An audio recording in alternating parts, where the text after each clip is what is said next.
যবে থেকে একটি শিশুর নিজের সম্পর্কে চেতনা তৈরি হয়, আমি কিন্তু তবে থেকেই জানতাম যে আমি একটি মেয়ে।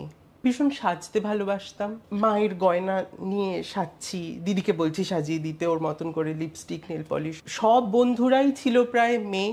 লুকোচুরি খেলছি, খেলনাবাটি খেলছি, গামছা দিয়ে চুল বড় করে বাঁধছি। তথাকথিত পুরুষোচিত আচরণ নয়।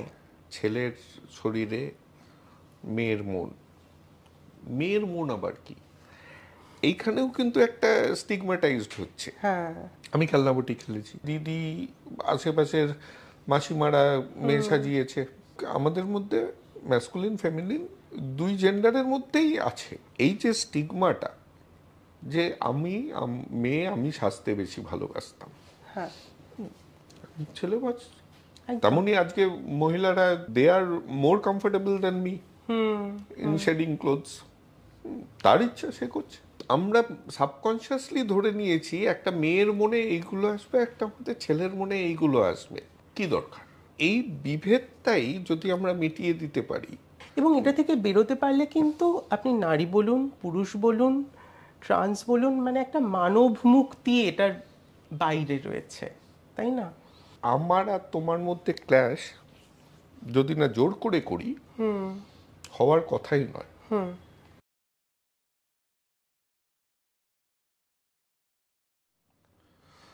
নমস্কার, আমি অনিমেষ, আপনাদের সামনে আবার। যেটা আগে বলতাম না, এখন বলতে বাধ্য হচ্ছি, কারণ আপনারা করছেন না। সেই আবদারটা শুরুতেই করে দিই যে এই ভিডিওটা দেখার আগেই যদি আপনি সাবস্ক্রাইবটা করে নেন চ্যানেলে, তাহলে আর পরে করতে ভুলবেন না। তো একটু প্লিজ করে দেবেন। সাবস্ক্রাইবারের কাউন্ট বাড়লে আমাদের খুব ভালো লাগে। আর আজকে একটা গল্প দিয়ে শুরু করি, মহাভারতের। আমরা সবাই মোটামুটি জানি যে একটা কেয়স হয়েছিল তিন বোন আর ভীষ্মকে নিয়ে, যেখানে অম্বা বলে একজন, তিনি বর পেয়েছিলেন যে তার পরের জন্মে তিনি ভীষ্মর মৃত্যুর কারণ হবেন। ভীষ্মর এমনিতে ইচ্ছা মৃত্যু ছিল। তো আমি ওর ডিটেলসে না গিয়ে তার পরের জন্মতে আসি। দ্রুপদের ছেলে হওয়ার কথা ছিল, যেখানে ভগবান বর দেন যে মেয়ে হবে, যে পরে গিয়ে ছেলে হবে। তো নাম তার প্রথমে দেওয়া হয়েছিল শিখণ্ডিনী, কিন্তু সেখান থেকে তাকে দ্রুপদ মোটামুটি পুরোপুরি ছেলে হিসেবে বড় করেছিল এবং তাকে বিয়েও দিয়েছিল একজন মহিলার সাথে। তারপরে ধরা পড়ে সে আসলে মেয়ে, এবং সেটাতে একটা বড় যুদ্ধ লাগার অবস্থা হয়। তখন শিখণ্ডী, ততদিনের নাম শিখণ্ডী হয়ে গেছে, শিখণ্ডী জঙ্গলে চলে যায় যে তপস্যা করবে এবং অনাহারেই থাকবে। সেই জায়গায় ওনার একজনের সাথে দেখা, যে তার সাথে তার গল্প শুনে তার সাথে তার জেন্ডারটা একে অপরের, এক পুরুষ ছিলেন তিনি, একে অপরের সাথে এক্সচেঞ্জ করতে রাজি হন। তো শিখণ্ডী তখন মেয়ে থেকে পুরুষে পরিণত হয় এবং সংসারের ধর্ম পালন করতে শুরু করে। এই শিখণ্ডী অর্জুনের সামনে দাঁড়িয়েছিল যখন অর্জুন ভীষ্মকে বাণ মারছিল। তো এই শিখণ্ডীর মহাভারতের যুদ্ধে একটা বিরাট রোল প্লে করে। তো এই তো হলো মহাভারতের কথা। পুরাণে ইলা বলে একটা ক্যারেক্টার, আমি তার মধ্যে আর যাচ্ছি না। মনুর আবার মনু চেয়েছিলেন পুত্র হোক, তার স্ত্রী চেয়েছিলেন কন্যা হোক, কন্যা হয়েছিল, এবং পাকচক্রে এমন একটা জায়গায় গিয়ে দাঁড়িয়েছিল যে সে 1 মাস মেয়ে 1 মাস ছেলে, এইরকমভাবে জীবন ধারণ করবে। সেটা নিয়েও অনেক বড় গল্প আছে, কিন্তু আজকে তো সেটা এজেন্ডা নয়।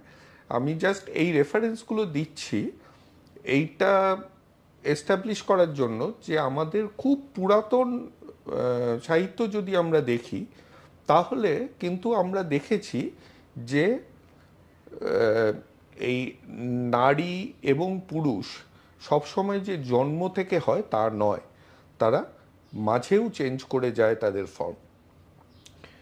কিন্তু কোথাও গিয়ে আমরা মাঝে এই জিনিসটাকে হারিয়ে ফেলি, এই সহনশীলতা দরকার নেই আসলে, এই ব্যাপারটাই হারিয়ে ফেলেছি আমরা যে এটা হওয়া সম্ভব।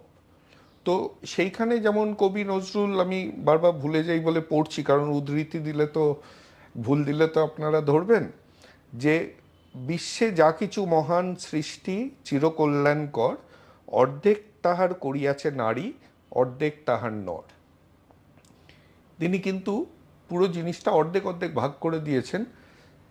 আরও কেউ যে তার মধ্যে কন্ট্রিবিউট করেছে সেই জিনিসটা আর তিনি স্বীকার করেননি, হয়তো অজ্ঞানেই করেছেন, কিন্তু এই জায়গাটাতে এইখানে দেখা যায়। আবার সেইখানেই আবার লালন ফকিরে দেখি তোমার ঘরে বসত করে মন কয়জনা, যেখানে তিনি বলছেন যে মানুষের মনের মধ্যে অনেক রূপ থাকতে পারে। তো সব সময় যে আমরা যেরকমভাবে জন্মগ্রহণ করেছি সেরকমই যে আমাদের মন সেই বাধাগতেই চলবে তা কিন্তু নয়। এমনই একজন যার মন এই বাধাগতে চলেনি এবং সে সেইটা নিয়ে বসে না থেকে সে সেইটার উপরে কাজ করে আজকে সে একটা সমাজে প্রতিষ্ঠা পেয়েছে। তো তার সাথে কথা বলার জন্য আজকে আমরা এখানে জড়ো হয়েছি, আমাদের পুরো ট্যুরির টিম। তার নাম অনুপ্রভা। নমস্কার। অনুপ্রভা, আমি না বলে তারই মুখে শুনি যে এই যে জার্নিটা বললাম, এটা সংক্ষেপে কি হয়েছিল সেটা যদি একটু বলো। আমি কি ছোটবেলা থেকে শুরু করব? একদম। আচ্ছা, এটা আমি যদিও আগে আমার অনেক ইন্টারভিউতে বলেছি, মানে আমার যবে থেকে একটি শিশুর নিজের সম্পর্কে চেতনা তৈরি হয়, নিজের পরিচয় সম্পর্কে ধারণা তৈরি হয়, 2, 2.5, 3 বছর বয়স, আমি কিন্তু তবে থেকেই জানতাম যে আমি একটি মেয়ে। কিন্তু খুব স্বাভাবিক বুদ্ধিতে বুঝতে পারতাম যে এখানে কোনো একটা অসুবিধের জায়গা আছে আমার অন্তর এবং আমার বহিরঙ্গের ক্ষেত্রে। আমার অন্তরের সঙ্গে আমার বহিরঙ্গটা মিলছে না, এবং আশেপাশের লোকজন, পরিবার, সমাজ, আত্মীয় স্বজন সকলে আমাকে যেভাবে পারসিভ করছেন সেটা আমি নই। এখানে একটু থামাবো। হ্যাঁ, এই যে জিনিসগুলো বলছো তুমি করেই বলছি, হ্যাঁ, তুমি তো অনেক কম, মানে আমার থেকে বয়সে, তো এই অধিকারটা নিয়েই নিতে পারো। হ্যাঁ, নিশ্চয়ই। তো ব্যাপারটা হচ্ছে এর মধ্যে না অনেক প্রশ্ন জাগে, যে প্রশ্নগুলো আমরা সাধারণত করি না। তার কারণটা আমি কথার মধ্যে চলে আসবে কেন করি না, আজকে সেই প্রশ্নগুলো করব নিশ্চয়ই। হ্যাঁ, যদি কোথাও গিয়ে আনকমফোর্টেবল ফিল করো আমাকে বলে দিও যে আমি উত্তর দেব না, কিন্তু প্রশ্ন করার অধিকারটা আমি রাখছি। নিশ্চয়ই। এই যে বলছো 2-3 বছর থেকে ফিল করছো, 2-3 বছরের একটা শিশুর কি হয় আমাদের সমাজে, এবং খুব মানে আমি কুরুচিকর ভাবেই বলছি, একটা মেয়ে হয়ে জন্মালে 2-3 বছরের একটা শিশুর যৌনাঙ্গ নিয়ে সে সচেতন হয়, কারণ বাইরের অনেক লোকজন গুড টাচ ব্যাড টাচ এগুলো শেখানো হয়। উল্টো দিকে যদি দেখা যায়, একটা পুরুষ হয়ে যখন কেউ জন্মায়, অনেক সময় অনেক বাঙালি বাড়িতে মা মাসিরা সেই যৌনাঙ্গ নিয়ে খেলা করতেও দেখা যায়। তো তার সচেতনতাটা একটু পরে আসে। তো এই যে তোমার যে প্রথম একদম, মানে সব তো মনে থাকে না, একদম প্রথম স্মৃতিটা কি ছিল যখন তুমি ফিল করলে যে না এটা আমি নই? দেখুন মানে আমরা যা সেটার আর যে বয়সটার কথা আমি বলছি সেই বয়সে তো এত স্পষ্টতা থাকার কথা নয়। আর আমাদের সমাজে যেহেতু এই বিষয়ে কোনো সচেতনতাই নেই, সুতরাং আমি জানতাম না মানে মানে কিভাবে নিজেকে প্রকাশ করব বা কিছু। কিন্তু আমার যেটা স্বাভাবিক প্রকাশ ছিল, সেই স্বাভাবিক প্রকাশগুলো থেকেই মানে সেটা প্রকাশ হতো। যেরকম আমি বলছি, আমি ভীষণ সাজতে ভালোবাসতাম। আমার সব বন্ধুরাই ছিল প্রায় মেয়ে, কারণ ছেলেদের ওই ওই ডান পিটে ব্যাপারটা মানে খেলা টেলা ক্রিকেট ফুটবল ওই ওই ব্যাপারটাতে যেহেতু আমি খুব একটা রিলেট করতাম না, সুতরাং আমার সব বন্ধুদের সঙ্গে আমরা হয় লুকোচুরি খেলছি, খেলনাবাটি খেলছি, বা গামছা দিয়ে চুল বড় করে বাঁধছি টাচ্ছি, এসব হচ্ছে।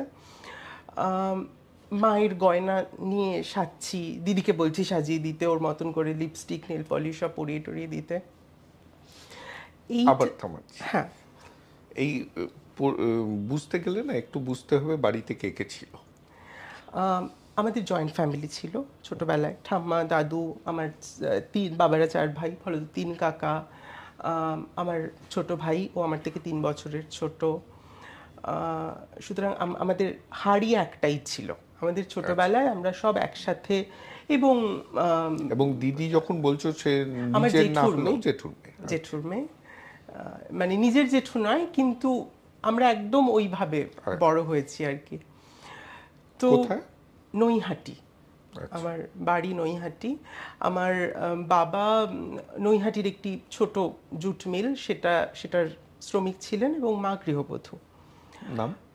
বাবার নাম অলোক দাস মজুমদার এবং মায়ের নাম রাখি দাস মজুমদার। তো তখন ওইভাবে যে প্রকাশগুলো হচ্ছে তাতে বুঝতে পারছি যে মানে অত ছোট তো তখনও ঠিক জেন্ডারের বিষয়টা আরোপ করার ব্যাপার ছিল না। কিন্তু যখন আরেকটু বড় হচ্ছি, 8 বছর 10 বছর মতো বয়স, তখন যেমন বাড়ি থেকে একটু মানে আপত্তি আসছে যে কেন ওর কোনো ছেলে বন্ধু নেই, কেন সব বন্ধু মেয়ে। এবং আপনি যেটা বললেন যে খুব ছোটবেলা থেকেই ছেলে মেয়ে তাদের প্রত্যেকটি আচরণ এত মানে আলাদা আলাদা। যেরকম আমার মনে আছে যে আমাদের বাড়িতে বাথরুম এবং বাইরে উঠোন, একটা চাতাল মতো, সেখানে কলপার, এবং বাড়ির ছেলেরা সেই কলপারে স্নান করতেন। কিন্তু আমি মা বা দিদিদের মতো বাথরুমে যাচ্ছি, মানে সব জামা কাপড় নিয়ে টাওয়েল নিয়ে বাথরুমে যাচ্ছি। সেইটা যেরকম একটা প্রথমে যে কি মানে ছেলে হয়ে বাথরুমে কি, সব ছেলেরা বাইরে স্নান করছে, তুমি গিয়ে বাথরুম আটকে রেখে মানে এটা কেন, মানে এই যে এই ব্যাপারগুলো যেগুলো খুব ছোট কিন্তু তখনই এত প্রকট হয়। এবং কিন্তু তখন আমি আমার বলার মতন সেই জোর বা ভাষা তৈরি হয়নি যে ওই ওই এক্সপ্রেশনটা মানে আমি না বলে দিতেই সবাই কিন্তু বুঝতে পারতেন যে দেয়ার ইজ সামথিং, মানে যেটা ঠিক তথাকথিত পুরুষোচিত আচরণ নয়। কিন্তু সেই সময় আমি যখন বড় হচ্ছি তখন তো আমি 92 বর্ন, ফলত তখন ফোন টোন তো দূরস্থান, মানে কম্পিউটারের অ্যাক্সেস নেই, কিছু নেই, জাস্ট টেলিভিশন, পাড়ার library, radio, news paper, magazine, এগুলো। আর অত ছোট বয়সে তো মানে বোঝারও কথা নয়, এবং এই এই এক্সপ্রেশনটাকে কিভাবে ভাষায় প্রকাশ করব সেটাও মানে সেটা জানারই কথা নয়। তো তখন লোকজন এই যে অস্বাভাবিকভাবে দেখছে, মানে আমার ভেতর থেকে যেটা খুব স্বাভাবিকভাবে আসছে, একটি মেয়ের যা যা স্বাভাবিক করণীয় চারপাশের মেয়েদের আচরণ দেখে, সেইটাতে যখন মানে বাধা আসছে, আমার হাঁটা চলা কথা বলা এই সব ধরনে, যখন মানে বাবা বলছেন যে এটা কি, এইভাবে হাঁটছো কেন, এইভাবে কথা বলছো কেন, মানে সেটা না একটা ভীষণ দমবন্ধকর, ভীষণ কষ্টকর একটা অনুভূতি। মানে একটি শিশু তার নিজের মতন করে প্রকাশ করতে পারছেন না, প্রকাশ করার ক্ষেত্রে বাধা, অথচ অসুবিধাটা কোথায় সেটাও সকলে বুঝতে পারছে না, সেও বোঝাতে পারছে না। এরপরে কি হয়, আমি না আস্তে আস্তে একদম মেলামেশা কমিয়ে দিই সকলের সঙ্গে। আমি মানে প্রয়োজন ছাড়া খুব একটা কথা বলতাম না, পাচ্ছে এটা কোন আমার। বয়স? এটা ওই 10-11, মানে ওই 9-10-11 ওই সময়টা থেকে আমি প্রয়োজন ছাড়া কথা বলতাম না, পাছে আমার স্বাভাবিক এক্সপ্রেশন প্রকাশ হয়। আমি মানে আমার মনে আছে আমি কখনো ছোটবেলায় প্রাণ খুলে হাসিনি, কারণ সেই হাসিটা মেয়েদের মতো কোটানকোট মেয়েলি ছিল। ফলে তো আমার স্বাভাবিক এক্সপ্রেশনেই কিন্তু একটা ভীষণ বাধা ছিল। এবং এই এই পুরো 17-18 বছর বয়স অবধি, বা হ্যাঁ ওই বয়স অবধি আমি কিন্তু এই বাধাটার মধ্যে দিয়ে বড় হয়েছি। আমি একটু তর্কের খাতিরে যাচ্ছি। এইটা আমাদের নেচার আর নার্চার দুটো জিনিসের উপরে আমরা বড় হই। একটা হচ্ছে আমরা জেনেটিক্যালি যেরকম ভাবে জন্মগ্রহণ করেছি, যার থেকে মনের ভাব সাইকোলজিক্যাল ডেভেলপমেন্টটা হয়। আরেকটা হচ্ছে নার্চার, হচ্ছে যেটা আমাদের পারস্পরিক কি এনভায়রনমেন্টে বড় হয়েছি, কি শিক্ষা নিয়ে বড় হয়েছি, সেই এনভায়রনমেন্টের উপরেও আমাদেরকে সাইকোলজিক্যাল আমাদের যে ডেভেলপমেন্টটা হয়, দুটোই আমাদের উপরে একটা বিরাট প্রভাব ফেলে। ঠিক। তো সেইখানে যে কথাগুলো তুমি বলছিলে না, তার মধ্যে অনেক কিছুই আমি করতাম। আমি খেলনাবটি খেলেছি, কারণ আমার দিদি আছে, শুধু দিদি, এবং আমরা জয়েন্ট ফ্যামিলিও নয়, নিউক্লিয়ার ফ্যামিলি। তো দিদি 5 বছরের বড় হলেও তার খেলাগুলোই আমাকে নিতে হয়েছে, মধ্যবিত্ত বাড়িতে যেটা হয়। বাড়ির বাইরে খুব একটা যে বেরোতে দিত কলকাতা শহরে না, গাড়ি ঘোড়া চলছে এই সেই। তো এইগুলো করেছি। তারপরে অবশ্যই মা অতখানি নয়, দিদি, আশেপাশের মাসিমারা মেয়ে সাজিয়েছে। সেই সময় দেখতেও ভালো লেগেছে নিজেকে আয়নায়। এর সাথে যদি আমি নাচ শিখতাম, তাহলে হয়তো বা আমি একজন নারী সুলভ পুরুষ মানুষ তৈরি হতাম। আমার হাব ভাব, বচনভঙ্গি একটু নারী সুলভ হতো, কারণ আমার বন্ধুরা যারা নাচ শিখেছে তাদের দেখেছি একটু চলাফেরাটা নারী সুলভ হয়ে যায়। কারণ এই যে কনসেপ্টটা আছে না আমাদের, সবই তো দেবদেবীর নাম দিয়ে হয়, অর্ধনারীশ্বর, মানে সব আমাদের মধ্যে ম্যাসকুলিন ফেমিনিন দুই জেন্ডারের মধ্যেই আছে। তো এই কিছু যে জায়গায় এই ফেমিনিন জিনিসগুলো আমাদের মধ্যে দিয়েই আসে, বাট নট নেসেসারিলি আমি জেন্ডারটা আমার অন্য, আমি পুরুষই থেকেছি। এবং সেই জায়গাটাতেই আমার প্রশ্নটা, যে এই নারী সুলভ পুরুষ মানুষ এবং তুমি, এই পার্থক্যটা আমি বোঝার চেষ্টা করছি। হ্যাঁ, এটা সম্পর্কে খুব মানে অনেকগুলো কাজ আছে আমাদের দেশে, খুব কম, কিন্তু ইন্টারন্যাশনালি অনেকগুলো কাজ আছে। সেক্ষেত্রে মনোবিদরা বলেন যে একটা দীর্ঘ সময় পর্যন্ত, মানে আপনি যে বললেন পরিবেশের মধ্যে অনেক ধরনের এক্সপোজার আপনি পাচ্ছেন, কিন্তু আপনি যে ফেজগুলো বললেন যে আমাকেও দিদি সাজিয়েছে বা আমারও ভাল লেগেছে, আমিও খেলনাবাটি খেলেছি, এবার এই যে চয়েসগুলো, সেগুলো কতটা দীর্ঘ সময় ধরে একটি বাচ্চা সে চুজ করছে নিজের জন্য। হ্যাঁ, মানে এটা যদি হয় যে খুব হ্যাঁ খেলছে বা সে অন্য কিছুও, মানে এটা এই কথাগুলো বলার না একটা মুশকিল আছে, মানে মানে জাস্ট এই কথাগুলোর মধ্যে দিয়ে আমি একটা ধারণা দেওয়ার চেষ্টা করছি। হ্যাঁ, মানে এগুলোকে যদি ছকে তো তৈরি হয় না, না, মানে আমি সবে সেটা বলতে যাচ্ছিলাম। হ্যাঁ, এগুলোর কিন্তু ওভাবে বোঝার কোনো সংজ্ঞা নেই। একটি ছেলে সে খেলনাবাটি খেলছে মানেই যে সে ট্রান্সজেন্ডার হবে, বা শাড়ি পরছে মানেই যে ট্রান্সজেন্ডার হবে, তা কিন্তু নয়। কিন্তু সে যদি ছোট থেকে বয়ঃসন্ধি বা বয়ঃসন্ধি পেরিয়ে যাওয়ার পরেও তার ওই ধারাটা একটা কন্টিনিউইটি থাকছে, তাহলে কিন্তু বুঝতে হবে এবং তাকে অবশ্যই প্রশ্ন করে জানতে হবে যে সে ভেতরে কি ফিল করছে, তার বা সে নিজেকে কি মনে করছে। এটা আবারও মানে ধরে নেওয়া নয় বা ধারণা করে নেওয়া নয়, তাকে বোঝার চেষ্টা করা, তাকে জিজ্ঞাসা করা এবং ওই কন্টিনিউইটিটাকে লক্ষ্য করা। এবার একটু তোমার জীবন থেকে সরে গিয়ে, কারণ এই আলোচনাটা হচ্ছে, এখানে আমি একটু ডেভিলস অ্যাডভোকেট প্লে করছি। নিশ্চয়ই। আজকে সমাজের যে অবস্থা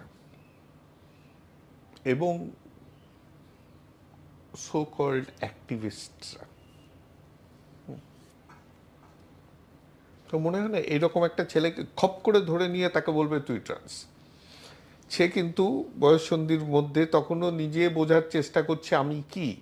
আগে ছিল তাকে পিটিয়ে বলতো যে সিধে করা, আর এখন ঠিক তার উল্টো হয়েছে, উল্টো মগজ ধোলাইটা হচ্ছে।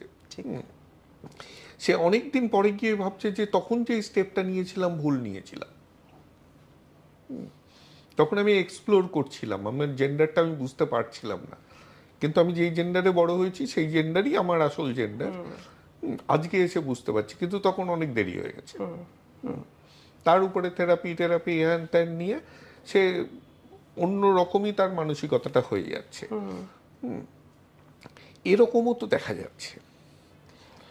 হ্যাঁ, আমি কিছুটা সহমত আপনার সঙ্গে, কারণ আমাদের মধ্যে সচেতনতা যতটা বেড়েছে তার সঙ্গে সঙ্গে কিন্তু উল্টো দিকের এই ব্যাপারগুলোও বেড়েছে। যেরকম আমি বলছি, আমার ছোটবেলায় আমি কিন্তু এতটাও ডিসক্রিমিনেশন ফেস করিনি যে ও মানে ঠিক আছে বলছে সবাই যে ও একটু অন্যরকম, মেয়েলি, হাসাহাসি হচ্ছে বা এমনি যেরকম হয় বুলি হয়, নকল করা, সেগুলো হচ্ছে, সেগুলো মানে খুবই কষ্টকর। কিন্তু তবুও এখন আমি যেরকম শুনি অনেকের কাছে, যেরকম আমি যে পাড়াতে বড় হয়েছি সেই পাড়াতেই নাকি একটি ছোট বাচ্চা, লোকজনের ধারণা সে ট্রান্স। হ্যাঁ, মানে সে বয়ঃসন্ধি ওই সময়টাতে, এটা নৈহাটি বলছি, মানে এখন এবার সেই ধারণা করেই ওই বয়সী অন্যান্য ছেলে মেয়েদের সঙ্গে তাকে মিশতে দেওয়া হয় না। মানে এটা কিন্তু ভয়ানক। আমি এর সাথে আরেকটা জিনিস জুড়ে দিচ্ছি। অনুপ্রভা দাস মজুমদার আজকে একটা নাম, জানি না, আমরা নাম জানি বলেই না এসেছি, তো তার মানে কয়েকজনের আইডিয়াল হবে। এইটাতে ভয় করে না যে হুট করে কেউ জাস্ট ফলো করার জন্য হয়ে যাবে? না, আমার না মনে হয় মানে ব্যাপারটা এত একটা দায়িত্ব এসে যায় না যে বোঝানোর জন্য যে সবাই কিন্তু ট্রান্স নয়, ট্রান্স মানে এটা। দেখুন, এটা যেরকম ঠিক সবাই ট্রান্স নয়, আর মানে আমি জানি না, এটা আমার মনে হয় খানিকটা অমূলক ভয়ও। কারণ যেরকম আপনি বললেন, আপনার একটা বড় অংশ মেয়েদের মাঝে কেটেছে, সুতরাং মেয়েদের যে কমনীয়তা, যে কোমলতা বা সোকল্ড ফেমিনিটি, সেটার মধ্যে আপনি থেকেছেন, ফলত তার কিছু সফটনেস হয়তো আপনার মধ্যে এসছে, কিন্তু সেটা কিন্তু আপনার যে ট্রু আইডেন্টিটি সেটাকে ওভার পাওয়ার করে আপনাকে এতটাও অন্যরকম কিছু বানায়নি। হ্যাঁ, বা মানে আমার সাথে সাথে তো আমার ভাইও বড় হয়েছে, ও ভীষণ ম্যাসকিউলিন এবং মানে প্যাট্রিয়ার্কির যা আমরা কি যেন টক্সিক ম্যাসকিউলিনিটির যা বলি সেসব ওর মধ্যে যথেষ্ট পরিমাণে আছে। তাহলে মানে শারীরিকভাবে তো ও মানে আমিও একটি পুরুষ দেহ নিয়ে জন্মেছি এবং ও একটি পুরুষ দেহ নিয়ে জন্মেছে। ও নিজেকে সিস মেল হিসেবে আইডেন্টিফাই করছে, আমি নিজেকে একজন ট্রান্স ওম্যান হিসেবে আইডেন্টিফাই করেছি। সুতরাং মানে পরিবেশের মধ্যে সব থাকলেও আমাদের নিজেদের স্বভাব বা প্রকৃতি অনুযায়ী আমরা কিন্তু সেটার মধ্যে দিয়ে চুজ করতে করতে করতে করতে বড় হই। এটাতে যেরকম অমূলক ভয় পাওয়ারও কিছু নেই যে বোধহয় অন্যরকম প্রভাবে অন্যরকম কিছু হয়ে গেল, বা সেটা থেকে অহেতুক বাধা সৃষ্টি করারও কিছু নেই। না, ভয়টা কেন লাগে? আমি কয়েকজনের সাথে ইন্টারঅ্যাক্ট করেছি এবং আমাদের একজন বিরাট বড় সম্পদ, একটা অদ্ভুত পাগলামো, যে আমার মানে এই মেডিকেল প্রসিজিয়ারে আমার প্রাণহানি হতে পারে জেনেও সে লাফাচ্ছে। ডাক্তার যখন বলছে 90% প্রাণহানি হওয়ার চান্স, সেই জায়গাটাতেও তার কাছে এই আইডেন্টিটিটা এত বেশি হয়ে যাচ্ছে যে এত বড় সম্পদ আমরা হারিয়ে ফেলছি। তার কিন্তু এই জেন্ডারের উপরে বেস করে তারা সে আমাদের উপরে সম্পদ হয়নি, তার প্রতিভার উপরে হয়েছিল। হ্যাঁ, তো অফকোর্স তার নিজের চয়েস, কিন্তু আমাদের দেশে আত্মহত্যা এখনো একটা অপরাধ লিগালি। অনেকে কিন্তু, কারণ আমি জানি না তুমি জানো কিনা, আমাদের অফিসে একজন হয়েছিল সেই সময়ও, যখন আমি রিক্রুট করেছি তাকে, আমি ইন্টারভিউ নিয়েছি, যে কাজের দেখেছি সে যোগ্য তাকে নিয়েছি। একটা হল্লা শুরু হয়ে গেল যে আমি একজন ট্রান্স, আমি তো ট্রান্সকে রিক্রুট করিনি, আমি একটা মানুষকে রিক্রুট করেছি। এই যে প্রত্যেকটা পদে, প্রত্যেকটা কাজে এই যে একটা শব্দ ইউজ করলে, যেটাতে আমি খুব কনফিউজড, বলতে গেলে একটু আমার আপত্তি আছে। পুরুষ মানুষ হয়ে জন্মগ্রহণ করেছিলে, and you have gone through and thankfully by God's grace you have gone through the entire process and become a woman. Why trans woman? You are a woman now. না, হ্যাঁ, আমি বলছি আই এম আ ওম্যান, কিন্তু দেখুন, আমরা যখন এই যে ট্রান্স শব্দটা বলছি, transgender, trans woman, trans man, এটা কিন্তু আমার কাছে অন্তত একটা পলিটিক্যাল টার্ম।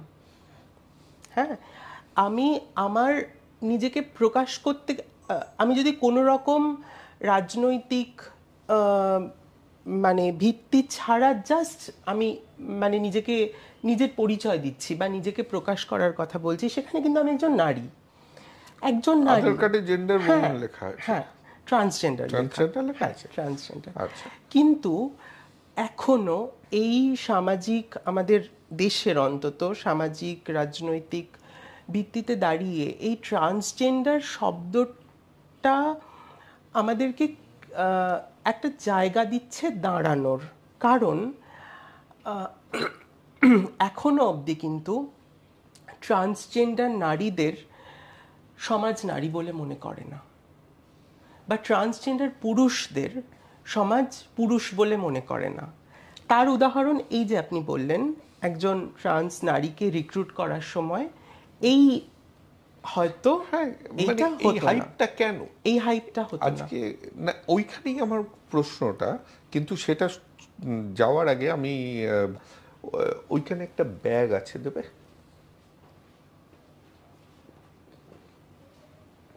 আমাদের আসলে এই সেশনগুলো করতে আমাদের সাহায্য করে মণিপুরা আয়ুর্বেদা বলে। আচ্ছা, ওরা গাছের নির্যাস থেকে ওরা প্রোডাক্টস বানায়। তো যেমন আজকে কি দিয়েছে দেখি, এটা একটা বডি ওয়াশ দিয়েছে। হ্যাঁ, এটা পুরো অ্যারোমা থেরাপির উপরে। আচ্ছা, থ্যাংক ইউ। আর একটা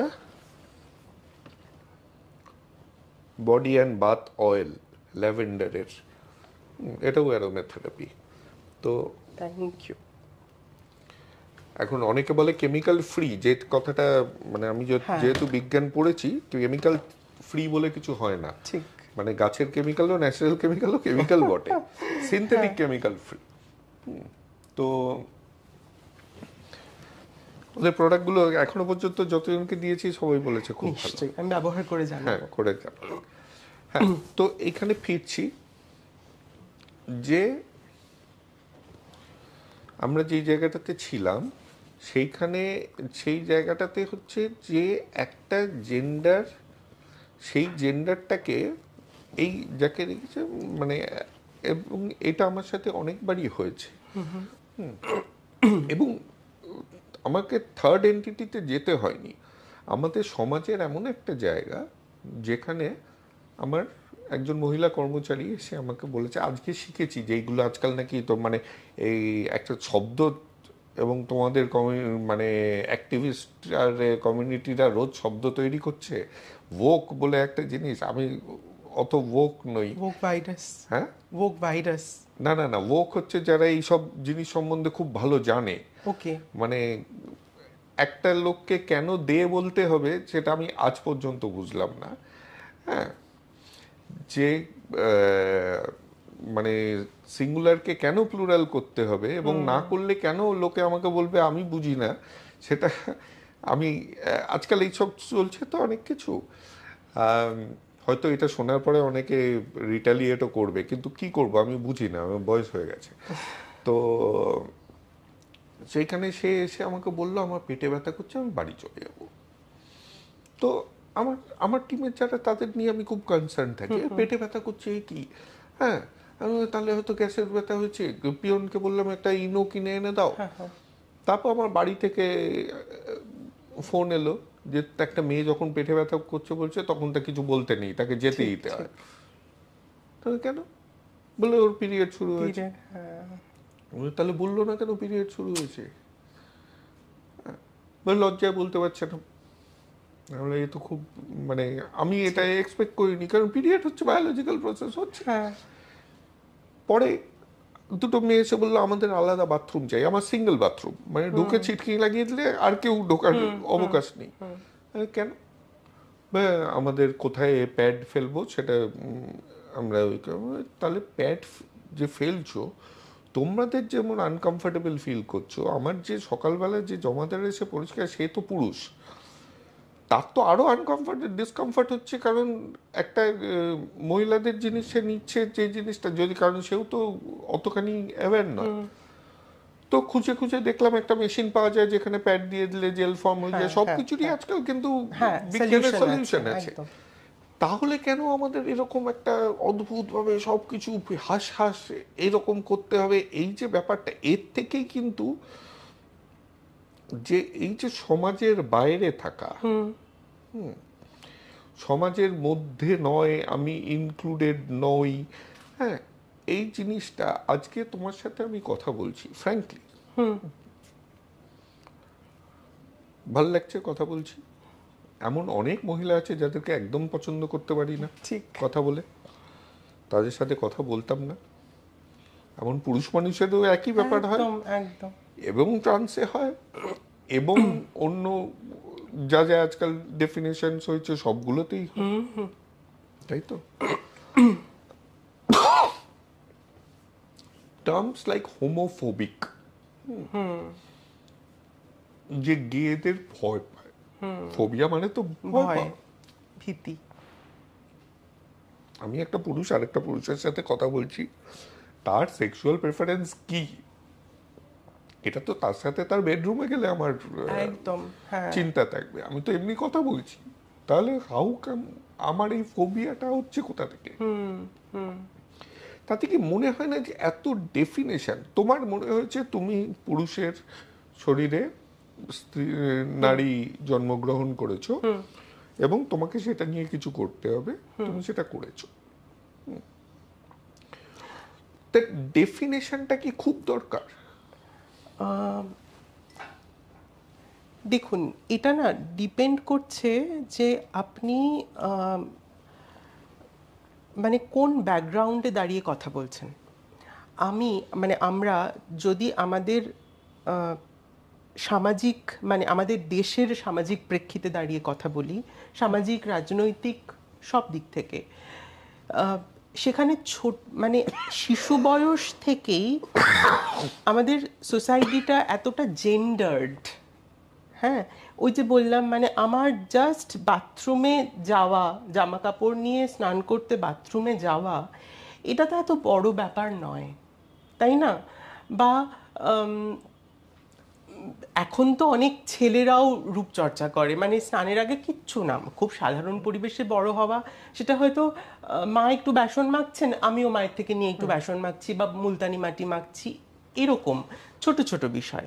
কিন্তু এই ছোট ছোট বিষয়গুলোতেও এতটা রেজিস্ট্যান্স আমাকে ফেস করতে হয়েছে, হ্যাঁ, মানে বাড়ির বড়দের থেকে, সেখানে শুধু পুরুষরা নন কিন্তু, মানে বাড়ির মহিলারাও বলছেন, মানে আমি একটু বড় হওয়ার পর দিদিও বলছে যে এই আবার কি, এগুলো কি, তুমি কেন এটা করতে চাইছো, বা মাও একটু লজ্জা পাচ্ছেন, মাও ভাবছেন যে হ্যাঁ সত্যিই তো এটা কি কোনো অসুবিধে, মানে এই যে সংকোচ, সেখানে একজনের তার প্রতিটা ছোট ছোট এক্সপ্রেশনেও যদি তাকে এতটা বাধা, শুধু বাধা না, মানে অ্যাবিউজ, এটার সম্মুখীন হতে হয়, এটা তো তখন আর আহ, স- মানে এটা তো সেই সমাজ নয় যাদের কিছু এসে যায় না, মানে তুমি যাই পড়ো যাই করো, যতক্ষণ না তুমি কোনো খারাপ কাজ করছো, কোনো অন্যায় করছো, কাউকে কষ্ট দিচ্ছ, কোনো বেআইনি কাজ করছো,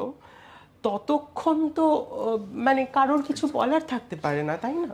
তা আমাদের যারা বলছে হ্যাঁ, তাদেরকে মানে বোঝানোর থেকে যাদের নিয়ে বলছে তারা একটা কমিউনিটি তৈরি করে নিচ্ছে। না, এটা কিন্তু মানে এতটা মানে এই রকম সরলীকরণ করা যাবে না এই বিষয়টায়, আমি আসছি, মানে তার আগে আপনার ওই প্রশ্নটার একটু উত্তর দিই। এবার আমার ক্ষেত্রে আহ, মানে আমি উম, আমার ভেতরের সত্তাটা, আমার ভেতরের সত্তাটাকে তো আমার বাইরের অ্যাপিয়ারেন্স দেখে মানুষের বোঝার কোনো উপায় নেই আমি কি, হ্যাঁ, এবং সেখানে আমাকে আমি কি সেটা সম্পর্কে যদি একটা স্পষ্ট বার্তা দিতে হয় যাতে লোকের কোনো কনফিউশন না থাকে, সেক্ষেত্রে আমার এই চেঞ্জটা মানে একদম নেসেসারি, একটা আবশ্যিক পরিবর্তন।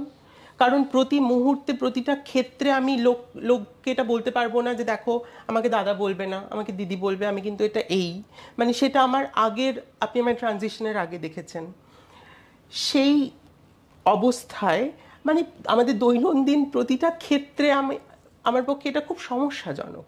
এবার যদি আমাদের সেই রকম একটা ইনক্লুসিভ সোসাইটি থাকতো যেখানে ইট ডাজন্ট ম্যাটার মানে আপনি কি পড়ছেন, মানে যেখানে সমস্ত রকম জেন্ডার বা সেক্সুয়ালিটির ধারণা যে সমাজে রয়েছে, যেখানে সমস্ত রকম এক্সপ্রেশন কে সবাই খুব মানে ওয়েলকাম করছে, ইনক্লুসিভ সোসাইটি, তাহলে এই চেঞ্জ, এত টার্ম, এত এগুলোর দরকার হয়তো থাকতো না, কারণ সেখানে বোঝার ব্যাপারটা আমাদের সংস্কৃতিতেই হয়তো থাকতো, এবং সেটা আমাদেরকে অন্যভাবে ভাবতে বা প্রকাশ করতে হয়তো হেল্প করতো। যখন আমি আগে দেখার কথা বলছি, মানে কিছু মনে করো না। হ্যাঁ, হ্যাঁ, তোমার তোমাকে দেখতে কেমন তার জন্য তো জেন্ডার আইডেন্টিটি তুমি চেঞ্জ করোনি, না, তো অন্য কারণে করেছো। হ্যাঁ, তো এর জন্য আমি যে কথাটা বলছি তার সাথে তোমার এই ট্রান্সফরমেশনের নিয়ে কোনো ওই নেই। কিন্তু তোমাকে আগে যে দেখেছি না, একবারই দেখেছি, কথা হয়নি, তুমি আমার দিকে তাকিয়ে একটা হাসি দিয়েছো। হ্যাঁ, তখন তোমার দাড়ি ছিল, ফেসিয়াল চাপ হেয়ার দাড়ি। ছিল। হ্যাঁ, তো সেইখানে তুমি হয়তো বা আইলাইনারও পড়তে, মানে একটু গ্রুমিং করতে হয়তো। তো ওই মুখ, ওই সময়টা না একটা, বাহ, একটা জিনিস এসেছিল। কিন্তু তখন তো তুমি পুরোদস্তুর পুরুষের মতনই হ্যাঁ, দেখতে, হ্যাঁ, তাতে তো আমার বাহ আসাটা বন্ধ হয়নি। সেটা হ্যাঁ, আপনার মানে আপনি হয়তো আপনার মানসিকতা হ্যাঁ, বা তাহলে আমরা সমাজকে এটা করব না কেন? আমার কথাটা এইখানে। এবং তার জন্য আমি যদি আমার একটা আলাদা গোষ্ঠী করি, যেটা আমি আসছি আমার পরের ওইতে, আমি লিঙ্কডইনে দেখলাম যে তুমি একটা ট্রান্স ক্লিনিকের সাথে যুক্ত আছো। Why not in a normal clinic? Of course ট্রান্সের অন্য অন্য কিছু কমপ্লিকেশনস থাকে যেটা সব ডাক্তার হয়তো অবগত নয়, কিন্তু আমার যেই জায়গাটাতে আমার লাগে সেই জায়গাটাতে হচ্ছে কি, কোথাও এই সব টার্মগুলো বিভেদ, মানে জোড়ার থেকে বিভেদ তৈরি ঠিক করছে কিনা। ঠিক ঠিক। এই এই জায়গাটাতে why not ask for a trans specific, যেমন গাইনোকোলজিক্যাল ওই আছে, গাইনোকোলজি, যদি তুমি আজকে যাও নর্মাল গাইনি ডিপার্টমেন্টে, বাট ট্রান্সের যা জানে এমন ডাক্তার, rather than asking for a trans hospital or a trans clinic করে এই জিনিস, তাহলে কি সমাজ আরো একসাথে থাকে। হ্যাঁ, আপনি একটা আইডিয়াল অবস্থার কথা বলছেন, মানে এটাই হওয়া উচিত, আমরা সবাই কিন্তু তাই আমরা কি চাই। সেই দিকে এগোচ্ছি না সেই দিক থেকে আরো দূরে যাচ্ছি, গোষ্ঠী, ছোট্ট ছোট্ট গোষ্ঠী তৈরি হচ্ছি? এটাই হচ্ছে আমার প্রশ্ন। সেই আইডিয়াল আমরা কোনোদিনই হয়তো হতে পারবো না, উই ক্যান মানে ট্রাই অ্যান্ড বিকাম আইডিয়াল, কিন্তু কোথাও যেন মনে হচ্ছে, আমি একটা উদাহরণ দিচ্ছি, ইন্ডিয়ান ব্যাকগ্রাউন্ডে যদি ধরি, যেই গোষ্ঠীটাকে আমরা সবচেয়ে বেশি সম্মান করি ওয়ার্ল্ড ওয়াইড, তাদের নিয়ে সবচেয়ে বেশি জোকস আছে, সেটা হচ্ছে সর্দার্স, তাই তো? আমি আজ পর্যন্ত একজন কাউকে পলিটিক্যালি মোটিভেটেড ছাড়া একজন কাউকে সর্দারকে অসম্মান করতে দেখিনি, এবং সর্দার জোকসও তেমন পপুলার। আমরা কি এই জায়গায় কোনোদিন পৌঁছাতে পারবো যেখানে আমি ট্রান্সজেন্ডার নিয়েও জোকস বলতে পারবো, ট্রান্সজেন্ডার সেটা গায়ে মাখবে না, কারণ ওটা জোক, আর জোক ইজ আ জোক, আর ওইখানেই শেষ। এই এই জোকটা বললে ওর কত দুঃখ লাগলো সেটা তো ও নয়, সঙ্গে সঙ্গে নিজেকে ওই জায়গাটাতে নিয়ে যাওয়াটাতেই দুঃখটা লাগে। হ্যাঁ, আপনি মানে আপনার কথার মধ্যেই এটার উত্তর আছে। এই যে আপনি বললেন যে জোকসের পাশাপাশি সেই রেসপেক্টটাও রয়েছে সেই কমিউনিটির জন্য, এবং সেই রেসপেক্ট মানে সেই জোকটা কিন্তু একমাত্র তাদেরকে ডিফাইন করছে না, রাইট? কিন্তু ট্রান্সজেন্ডারদের ক্ষেত্রে আনফর্চুনেটলি এখন মানে তাদের অস্তিত্বটাকেই কিন্তু ডিফাইন করছে সামাজিকভাবে ওই জোক, ওই ট্যাবু, ওই স্টিরিওটাইপ, ওই মিসকনসেপশন, ওই এক্সপ্লয়টেশন। কারণ যেটা বলছিলাম, আজকে আমি মানে হাত দেখিয়ে দিতে পারবো এই ইস্যুটাতে কতজন এক্সপ্লয়েট করছে। একদম একদম। এটা মানে যখন আমরা ওই জায়গায় পৌঁছবো যেখানে ওই সমান রেসপেক্টটাও আছে, এবং হয়তো মানে জোকেরও তো ধরন আছে না, মানে সেটা যদি ওই তো জোক, ওইখানেই তো আমাদের জোকের ধরন দেখতে গেলেই আর হবে না জিনিসটা, যে বলছে তার মধ্যে ম্যালিস আছে কিনা সেটা দেখতে। একদম একদম, ডেফিনেটলি। সে জিনিসটা হাস্যোজ্জ্বলে যদি বলে, আঘাত না করতে বলে, হ্যাঁ হ্যাঁ, ইন্টেনশনের ওপর একেবারে। এবার কারণ একটা সমাজে কালকে থেকে আমি কমসে কম 10 জনকে জিজ্ঞাসা করেছি, তার মধ্যে 8 জন কনফিউজড। আচ্ছা, অ্যাবাউট ট্রান্সজেন্ডার আইডেন্টিটি, ট্রান্সজেন্ডার আর কুয়ার ইউনাক, আচ্ছা আচ্ছা, ওকে। এই এই কনফিউশনটা আমরা কলোকিয়ালি হিজড়া বলি, ট্রান্সজেন্ডার আর হিজড়া যে আলাদা। ইনফ্যাক্ট অভিধানে আমাকে একজন দেখিয়ে দিল যে হিজড়া লেখা আছে যার একটা লিঙ্গতে তার জন্ম কিন্তু মন অন্য লিঙ্গ। আমি বললাম না, এটা ট্রান্সজেন্ডার। হ্যাঁ, একটা কোথাও অনেকে তো অভিধান বের করেছে, আমি দিয়ে দিতে পারি রেফারেন্স, ওটা যদি বদল করতে হয়। তো এইটা না লোকেদের মধ্যে কিন্তু, তো আজকে এইখানে যখন এসেছি তখন যদি তুমি একটু আবার আমার দর্শকের জন্য একটু মানে পার্থক্যটা বুঝিয়ে দাও, তাহলে নিশ্চয়ই নিশ্চয়ই। মানে আমার নিজের যতটুকু জ্ঞান ধারণা সেই মতো আমি, এবং আমার ব্যক্তিগত অভিমত, কাজের অভিজ্ঞতা, সেই ভিত্তিতে আমি বলার চেষ্টা করছি।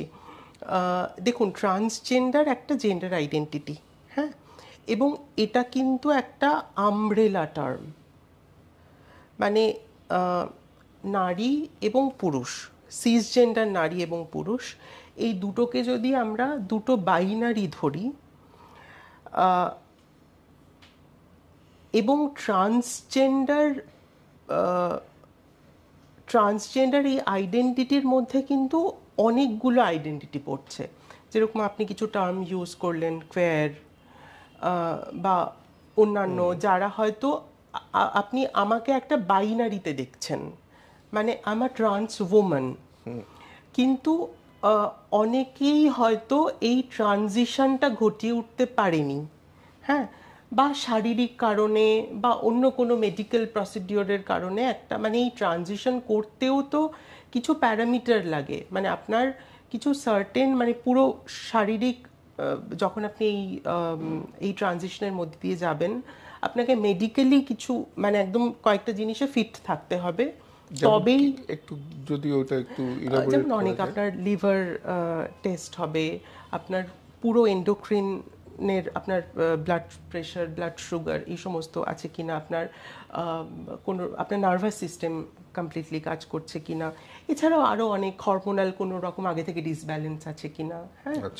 এবং আপনাকে এই অল্প অল্প করেই হরমোন রিপ্লেসমেন্ট থেরাপিতে যখন ডোজ দেন, সেই ডোজ আপনার শরীরে ঠিকঠাকভাবে কাজ করছে কিনা, কোনো অন্যরকম ডিসব্যালেন্স করছে কিনা, সেটাও ডাক্তাররা দেখেন। যদি সবটা ঠিকঠাক হয় তবেই কিন্তু এই ট্রানজিশনের জন্য একজন যেতে পারেন। কিন্তু এই যে বলে, এটা মানে শুনেছি এবং কয়েকজনকে দেখেছি এবং কয়েকজন পিছিয়েও এসছে এর জন্য, যে মাঝে মাঝে এটা প্রাণঘাতীও হয়ে যায়। হ্যাঁ, এটা ডিপেন্ড করছে তার কোনো রকম আগে থেকে কোনো শারীরিক কমপ্লিকেশন আছে কিনা সেইটার ওপর। তো এবং এইটা এখনো অবধি আমাদের দেশে খুব খরচ সাপেক্ষ একটা পদ্ধতি, চিকিৎসা পদ্ধতি, ফলে তো অনেকেই এটা অ্যাফোর্ড করতে পারেন না, এবং অনেকে শারীরিক এই কমপ্লিকেশনগুলোর জন্য হয়তো ট্রানজিশনে যেতে পারছেন না, কিন্তু তার মানে কি তারা ট্রান্সজেন্ডার নন? ট্রান্সজেন্ডার তো বটেই। ফলে তো ট্রান্সজেন্ডারটা একটা বৃহৎ টার্ম। শুধুমাত্র বাইনারিতে যারা রয়েছেন, আমার মতো ট্রানজিশন করে হয় মহিলা হয়েছেন বা পুরুষ হয়েছেন, শুধুমাত্র তাদেরকেই যে রিপ্রেজেন্ট করে তা নয়। এবার আমি আসছি এই হিজড়া টার্মটিতে। এটা কিন্তু একেবারেই একটা প্রফেশনাল টার্ম এবং একটা কাস্টম। না, এদের তো আবার দুই অঙ্গই থাকে অনেকের আবার। না, এগুলো একেবারেই মিসকনসেপশন।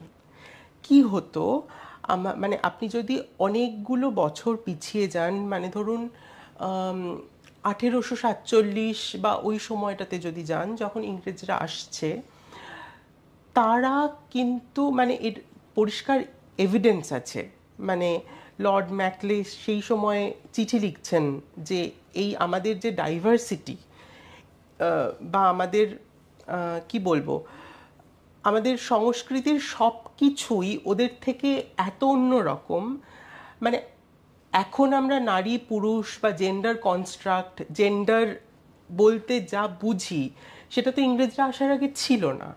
আপনি পুরাণ মাইথোলজির কথা বলছিলেন, সেখানে আমাদের যিনি শ্রীকৃষ্ণ, যাকে বলা হয় পুরুষোত্তম, তিনি, তার কিন্তু দাঁড়ানোর পজিশন হচ্ছে ত্রিভঙ্গ মুরারি। আপনি বলুন কোন পুরুষ এরকম থ্রি বেন্ড হয়ে দাঁড়ান? এবং আমাদের যে পুরুষ দেবতারা রয়েছেন, তাদের সঙ্গে দেবীদের সাজগোজেরও কিন্তু খুব একটা পার্থক্য নেই, মানে সবাই দুল পরছেন, অর্নামেন্টস পরছেন, এবং আমাদের একটা ফ্লুইডিটির ব্যাপার আছে, হ্যাঁ, ম্যাসকিউলিনিটি এবং ফেমিনিটি দুটোর একটা, মানে আমরা আমাদের জেন্ডার বলতে আমরা অন্য রকম বুঝি। আমরা শ্রী চৈতন্য আমাদের সংস্কৃতিতে আছেন, হ্যাঁ, কিন্তু তারপর যখন ব্রিটিশরা এলেন, তারা এই ব্যাপারটাকে বুঝতে পারলেন না যে এই যে একরকম মানুষ, তাদেরকে না নারী হিসাবে, মানে যারা ফিজিক্যালি নারী নন বা এই রকম একটা জনগোষ্ঠী, তাদেরকে কি করা হবে, এবং তারা একটা আইন আনেন, ক্রিমিনাল ট্রাইব অ্যাক্ট বলে। সেই সময় যারা বুঝেছিলেন যে এই গোষ্ঠীটা আমাদের দেশের জন্য মানে বিপজ্জনক ইংরেজরা, এবং এদের বিরুদ্ধে আওয়াজ তুলতে হবে। সেই রকম 21টা গোষ্ঠীকে তারা কিন্তু ক্রিমিনাল ট্রাইব অ্যাক্টের আন্ডারে ফেলে তাদেরকে ক্রিমিনাল হিসেবে আইডেন্টিফাই করেন।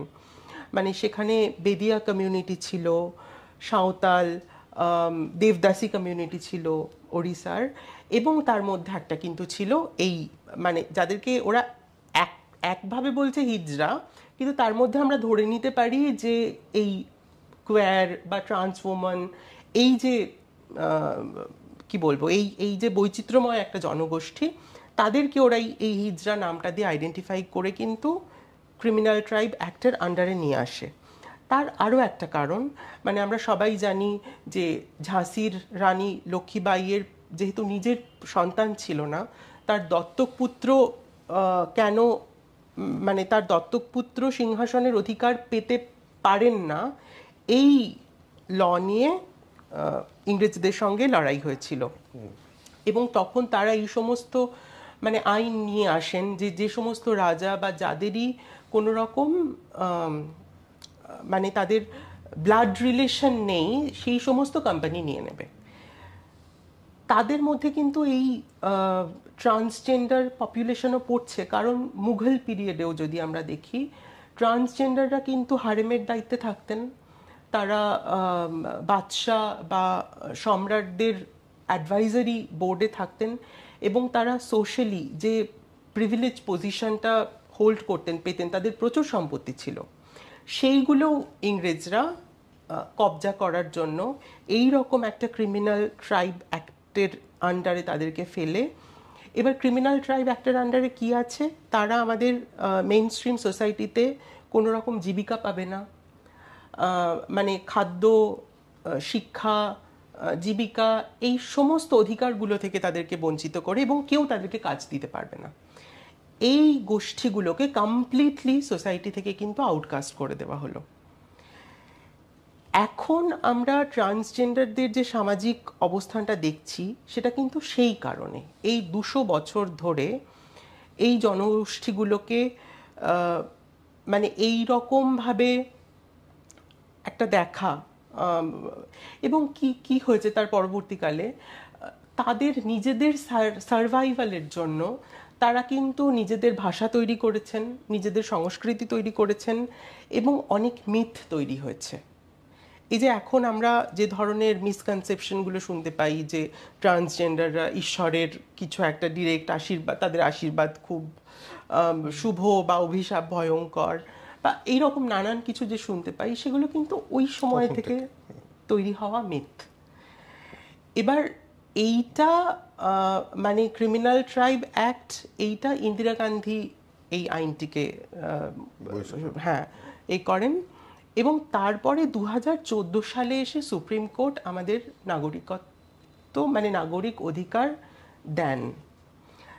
এই 2014 থেকে কিন্তু আমাদের মেইন স্ট্রিমিংয়ের যদি কোনো প্রসেস বলা যায় সেটা শুরু হয়েছে।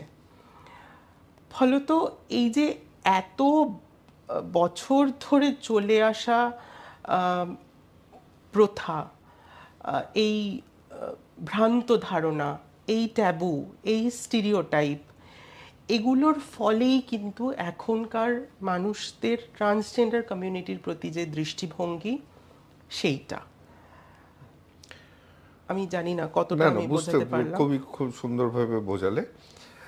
কিছুদিন আগে, নাম করব না কারণ কলকাতার কমিউনিটিরই একজন, ওইখানে ছবি দেখলাম, তার একটা দুর্গাপুজো করা শুরু হলো, আর আমাদের কার্নিভালও হয়। আবার আমি একেবারেই মানি না কমিউনিটি শব্দটা, কারণ আমরা একদম, কিন্তু যেহেতু কমিউনিটি বলা হয় ওই দিক থেকে, আমাদের কমিউনিটি ইনফ্যাক্ট ওই যাকে আমি রিক্রুট করেছিলাম তাকে ইন্টারভিউতে ওই এই শব্দটা বলতে বলেছিলাম, তোমাকে নেব না, তোমার কমিউনিটি মানে কি, সেই তো, হ্যাঁ, তাহলে তোমার কমিউনিটি নিয়ে থাকো, কারণ তুমি আমি এক যদি তুমি না ভাবতে পারো তাহলে এইখানে স্থান নেই। সেটা লোকে ডিসক্রিমিনেশন বলতে পারে, আই ডোন্ট কেয়ার, কারণ ডিসক্রিমিনেশনটা ওই দিক থেকেও আসছে। একদম। তো হলো আমাদের কমিউনিটির প্রথম, তো দ্যাট ওয়াজ এ নিউজ, তার একটা নিউজ ভ্যালু ছিল। এর জন্য প্রথম বছর তাদেরকে কার্নিভালে ডাকাও হয়েছিল। দ্বিতীয় বছর তো সেটা নিউজ থাকে না, কারণ এমন কিছু বিরাট কোনো পুজো নয় যেটাতে সঙ্গে সঙ্গে অ্যাট্যাক শুরু হলো। সেই বছর প্রত্যেকটা ট্রাফিক সিগন্যালে লিফলেট বিলি হয়েছিল যে এই মুখ্যমন্ত্রী খারাপ, এই মুখ্যমন্ত্রী। আমি পলিটিক্সের মধ্যে যাচ্ছি না। অসুবিধাটা হচ্ছে, এবং এটা আমি মানে কম শিক্ষিত সমাজের দিকে মানে এবং আর্থিকভাবে একটু অসচ্ছল এই সমাজে যাচ্ছি, অন্যদের নিয়ে আমি পরে আসছি। তো একটা অদ্ভুত অ্যাট্যাক আসে, তাদের মনের মতন জিনিস যদি না ঘটে, কিছু জানতে চাইলে তখনও একটা অ্যাট্যাক আসে, যেখানে যারা জানতে চায় তারা পিছিয়ে আসে। যেটা তুমি বললে যে অভিশাপ দিলে এই হবে, আমার সন্তান হয়েছে, তারা যখন এসেছে, তাদের সাথে যখন বসে কথা বলা হয়েছে, আমি তাদেরকে পয়সা দিতে হবে, কারণ তাদের রোজগার করার আর অন্য কোনো ওই নেই। এখন আস্তে আস্তে তৈরি হচ্ছে, যখন মানে আমার সন্তান যখন জন্ম নিয়েছে তখন ছিল না। এখন সে একটা বিরাট কিছু চাইছিল, আমি যেটা আমার সামর্থ্যে সেটা দিয়েছি, কিন্তু তাতে কিন্তু কোনো ঝামেলা তৈরি হয়নি। কিন্তু আবার যারা অতখানি শিক্ষার আলো পায়নি, তারা কিন্তু পিছন থেকে, যখন আমি কথা বলছিলাম, যেমন আমার বাড়িতে যিনি কাজ করতেন কিংবা পাড়ায় যিনি কাজ করতেন, তারা কিন্তু একটা অ্যাগ্রেসিভ বিহেভিয়ার ছিল এদের প্রতি, যে আরে দাদাবাবু সরে আসুন, এদের মুখে লাগতে নেই, এই সেই, হ্যাঁ, হ্যাট হ্যাট করে মানে ট্রিট করা। এই যে ব্যাপারটা, এটা তো অ্যাওয়ারনেস ছাড়া যাবে না। এবং এই অ্যাওয়ারনেসটা, এবার আমি অন্য ইনকাম গ্রুপে আসছি, এই অ্যাওয়ারনেসটা সকালবেলা প্রাইড রান করলে হবে না, এই অ্যাওয়ারনেসটা ওইখান থেকে আসতে হবে। কারণ যে ক্ল্যাশটা, সেটা রুচির ক্ল্যাশ, মানে রুচি মানে রোজগারের ক্ল্যাশ, এবং তার সাথে সমাজে নিজের স্থান করে নেওয়ার ক্ল্যাশ। যদি সেরকমভাবে দেখতে হয়, তাহলে আমার আর তোমার মধ্যে ক্ল্যাশ যদি না জোর করে করি, হওয়ার কথাই নয়। ঠিক। কারণ তোমার জীবন আর আমার জীবনের মধ্যে তোমার থেকে ছিনিয়ে আমি কিছু নিচ্ছি না, আমার থেকে ছিনিয়ে তুমি কিছু নিতে পারবে না, কিন্তু ওইখানে হবে। তো এরা যারা পিছিয়ে ছিল, যাদেরকে এরকম ভাবে বেআইনি করে এখনো ট্রিট করা হয়, তারা যখন সমাজে ঢুকবে, তখন একটা ব্যাকল্যাশ তারা পাবে। কারণ আরো বেশি লোক ঢুকছে, মানে আরো রুচি রোজগারে হাত পড়বে। ঠিক। তো এই জিনিসটা ঠিক করার কি হচ্ছে কাজ?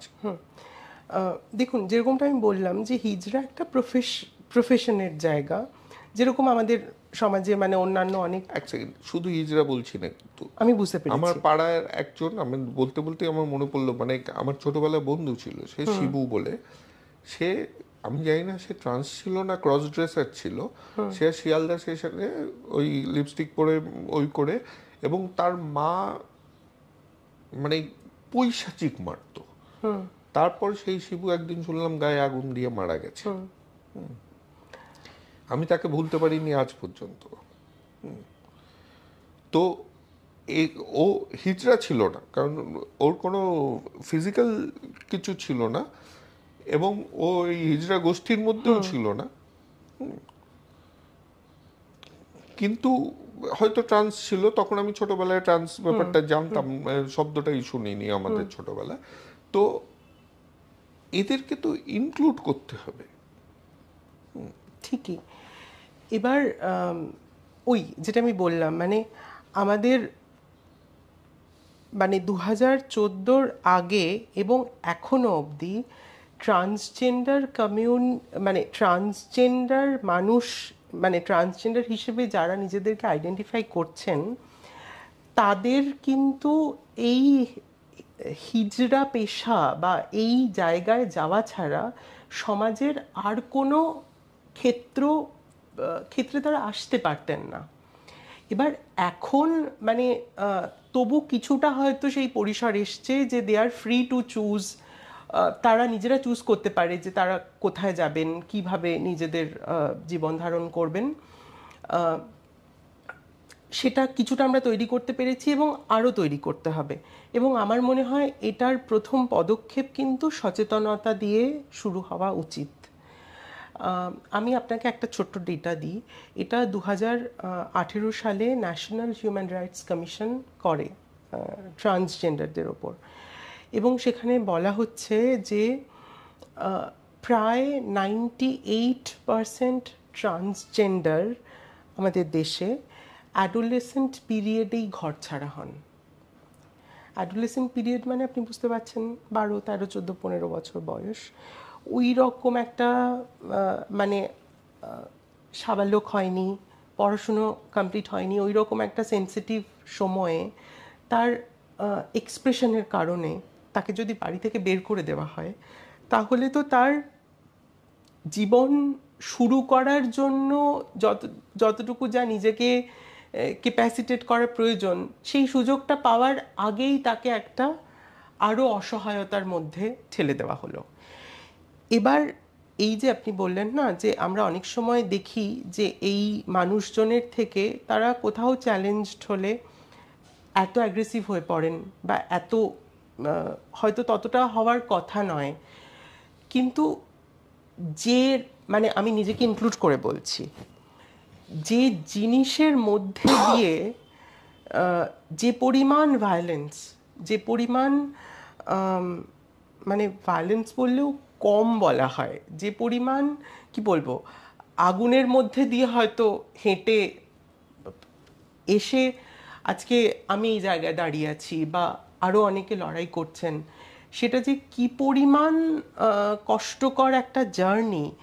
এবার সেই জার্নিটার মধ্যে দিয়ে যারা যাচ্ছেন, তারা তো এতটুকু হিলিংয়েরও সুযোগ পাননি নিজেদের জীবনে। হয়তো মানে দিনের শেষে তারা কেমন আছেন তাদের খোঁজ নেওয়ার মতো কেউ নেই, না পরিবার পাশে আছে, না আমাদের সরকার পাশে আছে, না সামাজিকভাবে আমরা সেই জায়গা তৈরি করতে পেরেছি যেখানে এই মানুষগুলোর একটা সেফটি সিকিউরিটির মিনিমাম, মাথার উপর ছাদ বা যেটুকু মিনিমাম দরকার সেটুকুর একটা ব্যবস্থা করতে পেরেছি। সুতরাং এতটা অসম একটা জায়গা, এবং সেখান থেকে একটা চূড়ান্ত অবিশ্বাসও আসে। তারা বেরিয়ে আসে কোথায়? একটা তো জায়গা আমি বললাম যে আমাদের সমাজে যেহেতু কোনো রকম কোনো স্বীকৃতি নেই, সুযোগ নেই, তৈরি হচ্ছে এখন আস্তে আস্তে, কিন্তু এতটা যৎসামান্য। সুতরাং যে ট্র্যাডিশনাল জায়গাগুলো বা পেশাগুলোই, সেগুলোতেই তারা সাধারণত যান সেই বা যেতে গোষ্ঠীতে বাধ্য ঢোকে। হন। আমি একটা ঘটনা বলছি। মেয়ে থেকে মানে মেয়ের শরীরে ছেলে, তো মেয়ে বাবার খুব ক্লোজ, বাবা সেটা মানতে পারেন না, বের করে দেন। মেয়ে একটা যারা এনজিও রান করে কিংবা এরকম একটা গোষ্ঠীর কাছে স্মরণে থাকে, তারপর সে মোটামুটি আবার দাঁড়িয়ে যায়। এর মধ্যে একটা ঘটনা ঘটলো, বাবার অ্যাক্সিডেন্ট হলো। মানে মেয়ে থেকে ছেলে, আমি তখনও ট্রানজিশনে আছি, এর জন্য আমাকে বলছে আমি কী করি। আমি কী করো মানে, যাবে বাবা হসপিটালাইজ, তুমি দেখতে যাবে না? না, আমার এনজিও থেকে সবাই বলছে যে যাওয়া উচিত নয়, বাবা আরও আমাকে দেখে রেগে যাবে। তাহলে তো এনজিওর তো না, তুমি যাবে, এটা তোমার দায়িত্ব। বাবা রেগে যাবে কিন্তু সেটা বাবার ব্যাপার। এবং সে গেল, ফেরত এসে বলল আপনার কথা শুনে আমার আবার বাড়িতে, কারণ বাবা তাকে দেখে, বাবা তো সে তখন বোঝেনি, 2 বছর ধরে বুঝেছে, তাকে আবার আপন করে নিল।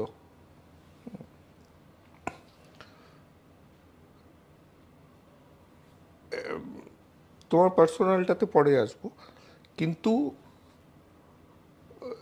এই জিনিসটা কিন্তু আমি দেখেছি যে কমিউনিটি স্ট্রং করার জন্য তাদেরকে মেন স্ট্রিমে যাওয়ার থেকে আটকানো। আচ্ছা, তো এটা কি তোমার মনে হয় আমি খুব ভুল বলছি? একদম ঘটে না।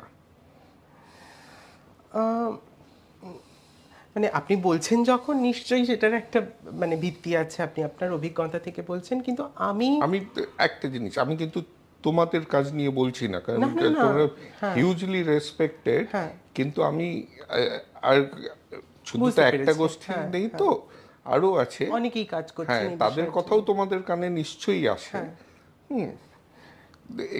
কেউ এই জায়গাটাকে এক্সপ্লয়েট করছে না। আম, কিন্তু কমিউনিটিকে স্ট্রেংথেন করার জন্য বা কমিউনিটিকে আরো বলিষ্ঠ করার জন্য এই রকমটা আমি শুনিনি।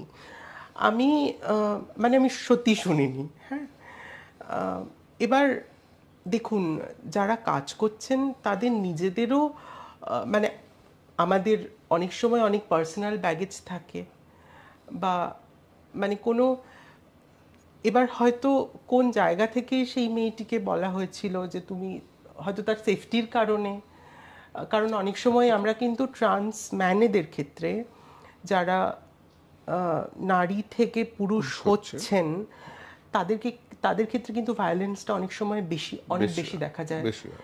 এবং কারেক্টিভ রেপেরও মানে ফ্যামিলি থেকে করানো হয়, যে জোর করে ওই ওই ওই সম্পর্কে গেলে মানে তারা, নারীত্বটা আবার হ্যাঁ, আনার হ্যাঁ। চেষ্টা হয়। তো মানে ভাবা যায় না এতটা ভায়োলেন্স। এবার মানে ফর্চুনেটলি এটা তো সবাই চায় যে আমাদের পরিবারগুলো ইনক্লুসিভ হোক, এই যে আমরা কাজ করছি তার আলটিমেটলি লক্ষ্য তো সেটাই, পরিবারগুলো ইনক্লুসিভ হোক, সমাজ ইনক্লুসিভ হোক। হ্যাঁ, যাতে মানে পরিস্থিতির সামগ্রিকভাবে একটা উন্নয়ন হোক, সেটাই তো বলছি, সেটাই মানে কাঙ্ক্ষিত, সেটাই কাম্য, হ্যাঁ, সেটা সবারই কাম্য। সবার কাম্য। কিন্তু আমি বলছি না শুধু একদিকই, আমি আমি এই দিকের উদাহরণ দিচ্ছি কারণ ওর দিকের উদাহরণ দিতে গেলে আজকের দিনটাই একদম একদম। শেষ হয়ে যাবে। তো আমি একটা দুটো এই দিকের উদাহরণ দিচ্ছি যে কয়েকটা সময় দেখা যাচ্ছে যে এটা একটা পেশা হয়ে যাচ্ছে। এবং পেশা আবার মানে এটা পেশা হওয়ার এগেনস্টে কিন্তু আমি নই, কারণ প্রত্যেকটা জিনিসেরই একটা লোক যখন তার সময় দেয় তার বাড়িতেও হাঁড়িটা চড়তে হবে, কিন্তু তার বলে পেশাটা হওয়া দরকার, ছলনার পেশা নয়। তো সেই জিনিসটাতে অনেক সময় অনেককে দেখা যাচ্ছে, এবং এবার আমি আসছি উচ্চ মধ্যবিত্ত থেকে উচ্চবিত্ততে, যে লোকে আইডেন্টিফাই করতে শুরু করেছে একটা অন্য জিনিসের সাথে। বিদেশে তো আরো বেশি, আরো মানে বেশি। লাস্ট যখন আমি শুনলাম identify myself as a fire truck, তখন মনে হয় ছেলে খেলা হচ্ছে। এটা মানে এসেক্সুয়াল প্যানসেক্সুয়াল এই এই সব টার্মগুলো করতে গিয়ে, এবং যেখানে এখন প্রাইড রেনবো না, শব্দগুলো এই যে এসে আপনি গেছে। বলছেন এইসব টার্মগুলো কিন্তু মানে কাউন্টার করার জন্য, মানে লোকে, আমি এরকমও শুনেছি যে I identified myself as table, ওই তো অ্যাজ বলছি। চেয়ার। হ্যাঁ, মানে তুমি যেহেতু তোমাকে বলছো যে তুমি ছেলে, অথচ তুমি মেয়েকে বলছো, তাহলে আমিও বলবো আমি এই মাইক্রোফোনটার সাথে নিজেকে আইডেন্টিফাই করি। মানে এই রকম জায়গায় লোকে নিয়ে এক্স্যাক্টলি আসছে। না, কিন্তু এরা কিন্তু প্রাইড কমিউনিটির মধ্যে থেকে বলছে, মানে বিদেশে, আমি এই দেশের কথা বলছি না, এই দেশে কিন্তু আস্তে আস্তে ওই যে বললাম উচ্চ মধ্যবিত্ত এবং উচ্চবিত্তর মধ্যে এই জিনিসটা ঢুকছে, কারণ আমরা তো একটু আমেরিকা গেছে, আমেরিকায় যাই হবে সেটা আমাদের চাই, আর সোশ্যাল মিডিয়া আসার পরে তো অবশ্যই চাই। এই এই জায়গাটাতেও আরেকটা আমার মনে হচ্ছে যে যারা অ্যাকচুয়াল এইটার মধ্যে দিয়ে যাচ্ছে, আমি বলতে যাচ্ছিলাম সাফারার, কিন্তু সাফারার বলছি না, কারণ সাফারিং এর কোনো ব্যাপার নেই। সমাজের জন্য যে সাফারিং সেটা স্বীকার করতে হবে, কিন্তু এই প্রসেসটাতে কোনো সাফারিং নেই, এটা ন্যাচারাল। কিন্তু এইটাকে একটা ছেলে খেলায় নামিয়ে আনছে, যাদের কাছে এই জিনিসটা খুব একটা মানে রাখে না, শুধু other than few social media post, কিছু ম্যারাথন দৌড় আর কিছু পতাকা দোলানো ছাড়া। সেই তো সেই সেই জিনিসটাকে আমি কাউন্টার বলছি না, হ্যান্ডেল কিভাবে করা যাবে, মানে যারা সহানুভূতি দেখিয়ে আসলে ক্ষতি করছে। মানে ছোটবেলায় আমি জানি না তুমি হয়েছে কিনা, কয়েকটা বন্ধুর মা থাকতো যে অন্য বন্ধুটা ফেল করলে আহারে তুই তো ফেল করার না, মনে কিন্তু খুব আনন্দ, হ্যাঁ, যে ও ফেল করেছে আমার ছেলে করেনি, কিন্তু এইরকম একটা বাজে সহানুভূতি দেখাতো। হ্যাঁ, তো এই এই এই জিনিসটাকে মনে হয় না যে অনেক সময় হচ্ছে এটা, কারণ এখনো ক্লজেটেড লোক আছে যারা স্বীকার করে না।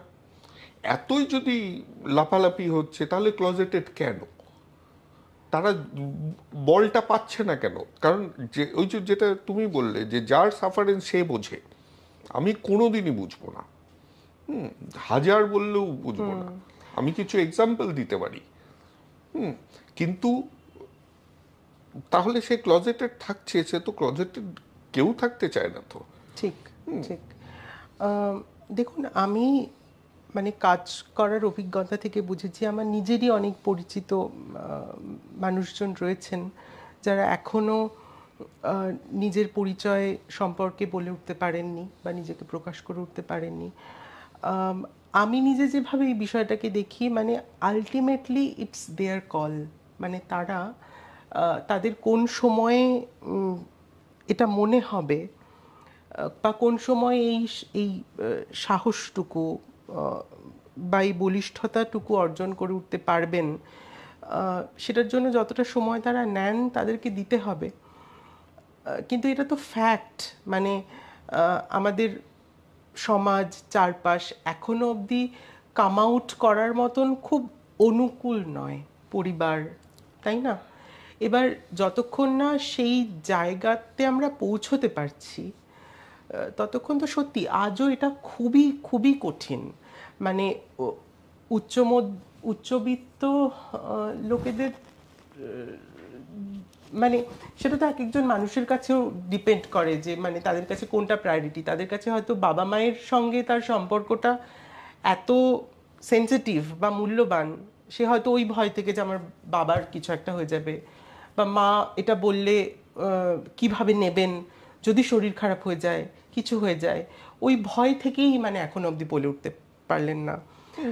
শুধু নেসেসারি নয় যে অর্থনৈতিক কারণে বা তার সেফটি সিকিউরিটির কারণে, মানে এটা অনেক সময় সেই ব্যক্তিগত কারণ, মানে আমার মনে হয় সেই সময়টুকু। এই ব্যক্তিগত কারণটা তো থাকবে, সরি আমি আরবার এটা নিয়ে বলছি, কারণ এটা আমাকে ভাবায় এবং আমাকে চিন্তাও করায়, ওই কারণটা থাকবে, ইমিডিয়েট ফ্যামিলি, কিন্তু সমাজের ভয়টা কেন? আজকে যদি সমাজ এতই জাগ্রত হয়েছে, হ্যাঁ, যাতে আমরা র্যালি করছি আর দৌড়াচ্ছি, আমার একটা লোকও যদি সমাজের ভয়ে পিছিয়ে থাকে তাহলে আমি বলবো ওই র্যালি আর দৌড়ের কোনো মানে হচ্ছে না। কারণ সমাজের ভয়ে, ব্যক্তিগত কারণ আমি বলবো না, আমি আমার কি আইডেন্টিটি আমি বলবো না তোমাকে, আমার ইচ্ছা মেনে নিচ্ছি, আমি বলতে চাই। কিন্তু বলতে পারছি না, এই অবস্থাটা তো আছে। আছে। এবং উচ্চ মধ্যবিত্ত এবং উচ্চবিত্তর মধ্যেও আছে যারা থেকে যাচ্ছে। ঠিকই। আহ, দেখুন, আমার যেটা মনে হয়, মানে এখন অবধি সেই অর্থে আমাদের আমাদের দেশেও এই মুভমেন্ট, এলজিবিটিকিউ মুভমেন্ট, এইটা যদি আমরা এইটার ইতিহাস দেখি, মুভমেন্ট আকারে এটা তো এসছে পশ্চিমী দেশ বা দুনিয়া থেকেই। হয়তো আমাদের যদি মানে সাউথ এশিয়া বা আমাদের দেশের প্রেক্ষিতে থেকে আমাদের অবশ্যই পৌরাণিক ভিত্তি ছিল, আমাদের ঐতিহাসিক ভিত্তি ছিল, কিন্তু মুভমেন্ট আকারে এখন আমরা যে সামাজিক মুভমেন্ট ইত্যাদি দেখি, সেটা তো একেবারেই পশ্চিমী জায়গা থেকে। সেইটার একটা মানে সেটা ভালো কি খারাপ বা এখন এই পরিপ্রেক্ষিতে সেটার কতটা গুরুত্ব আছে সেটা তর্ক সাপেক্ষ, এবং এটা সম্পর্কে এক একজন এক এক রকম বলবেন, সেইটাতে আমি যাচ্ছি না। আমার মনে হয় যে যেভাবেই এই সচেতনতার কাজটা করছেন সেটা করুন, মানে সিরিয়াসলি করুন আর কি, এবং সেটার কি বলবো, প্রতিটা মুহূর্তে প্রতিটা পদক্ষেপে যাচাই করে করুন। কালকে যেটার দরকার ছিল হয়তো আজকে এটার এই ফর্মে দরকার নেই, হয়তো অন্য কোনো ফর্মে দরকার আছে, সেটা সম্পর্কে বিচার বিবেচনা করে করুন। আমি নিজে মানে ব্যক্তিগতভাবে যে আমি খুব একটা, প্রথমত আমি নিজেকে অ্যাক্টিভিস্ট বলে মনেও করি না, আমি কখনোই পরিচয় দিই না। আমি নিজের জার্নির মধ্যে দিয়ে, মানে আমার কাছে আমার ইন্ডিভিজুয়াল জার্নিটা খুব জরুরি, এবং সেইটা থেকে যদি কেউ ইন্সপায়ার হন বা যদি আমি কাউকে সাহায্য করতে পারি, আমার যতটুকু যা জীবনে আমি অর্জন করেছি সেই জায়গা থেকে যদি কারোর সাহায্য হয়, সেই জায়গাটাতে আমি অবশ্যই আছি। কিন্তু আমি যে ব্যক্তিগতভাবে খুব একটা রিলেট করি এই সোকল্ড র্যালি ইত্যাদি নয়। হ্যাঁ, আমার যেটা মনে হয়, এই পশ্চিমী এই এক্সপ্রেশনটার পাশাপাশি আমাদের নিজেদের তো একটা ভীষণ বৈচিত্র্যপূর্ণ, কি বলবো, ধর্মীয়, পৌরাণিক, ঐতিহাসিক জায়গা রয়েছে। সেই জায়গাটাকে আমাদের অনেক বেশি এক্সপ্লোর করা দরকার। তাহলে মানুষও আমাদের দেশের জায়গা থেকে এটার ভিত্তিটা বুঝতে পারবেন, যে কোন সময়ে, যেরকম আমি কয়েকদিন আগেই পড়ছিলাম একটি জৈন স্ক্রিপচার, সেখানে কিন্তু বলছেন কত, মানে প্রায় 3000 3500 বছর আগে সেখানে বলছেন যে মানুষের দুটো লিঙ্গ হয়, একটা তার দৈহিক লিঙ্গ, আরেকটা তার ভাব লিঙ্গ। এইভাবে এক্সপ্রেশন করছেন, মানে এক্সপ্রেস করছেন বিষয়টাকে।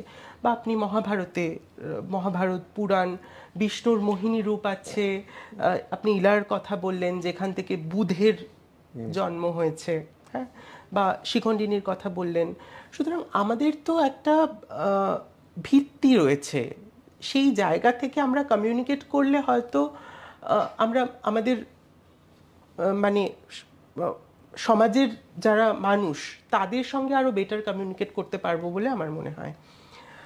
আচ্ছা, খুব মানে একটু বেশি সিরিয়াস হয়ে গেছে, তো আবার বলেছিলাম ফিরবো পার্সোনাল লাইফে। তো এখন কি করছো? অ্যাক্টিভিস্ট তো তুমি নয়, তাহলে করো কি? আমি প্রান্ত কথা বলি একটি সামাজিক সংগঠনের সঙ্গে যুক্ত। সেখানে আমরা মূলত ইউথদেরকে নিয়ে কাজ করে থাকি, এবং যারা বিভিন্ন মার্জিনালাইজড কমিউনিটির ইউথ, তাদের মধ্যে যেরকম এলজিবিটি কমিউনিটি আছে, সেই রকম হয়তো অন্যান্য যারা মার্জিনালাইজড কমিউনিটি, যেরকম রেড লাইট এরিয়া হতে পারে, ধর্মীয় মার্জিনালাইজেশনের জায়গা থেকে হতে পারে, সেই সমস্ত ইউথদেরকে নিয়ে আমরা কাজ করছি। তো একটা ব্যবসা করছিল অনেক দিন আগে, দেখেছো? ওটা আছে না করছো না? সেটা না একেবারেই আমার মানে প্যাশনের জায়গা থেকে, কারণ ব্যবসা বলে আমি একটু ঘাবড়ে যাই। মানে এবং ওইভাবে কখনো ভাবিও নি। আমি নিজে যেহেতু শাড়ি পরতে খুব ভালোবাসি এবং আমার বিশেষ করে আমাদের দেশের আর্ট অ্যান্ড ক্রাফট নিয়ে আমার খুব আগ্রহ আছে, সেই জায়গা থেকে আমার মনে হয়েছিল যে এই আর্টিজানদের যদি জিনিসপত্রগুলো নিয়ে নিজের একটা ইনিশিয়েটিভ তৈরি করা যায়, তো বকুল ফুল বলে আমার একটা ইনিশিয়েটিভ আছে আছে এখন? হ্যাঁ হ্যাঁ। তাহলে এই প্রশ্নটা এলো কেন, এটা আমি চালাচ্ছি, গলা শুনে হয়তো বুঝতে পারবে কে করেছে। কত দ্রুত কোনো একটি ক্রিয়েটিভ কাজ করতে করতে বোর হয়ে আরেকটি ক্রিয়েটিভ কাজে যেতে হয়। এই প্রশ্নটা করেছে। হ্যাঁ গলা শুনে বুঝতেই পেরেছো যার সাথে জীবন কাটাচ্ছ তার গলা কি আর মিস করা যায়? ও উল্টোপাল্টা বলে, কিন্তু আমার মনে হয় দেখুন জীবন একটাই, এবং সেখানে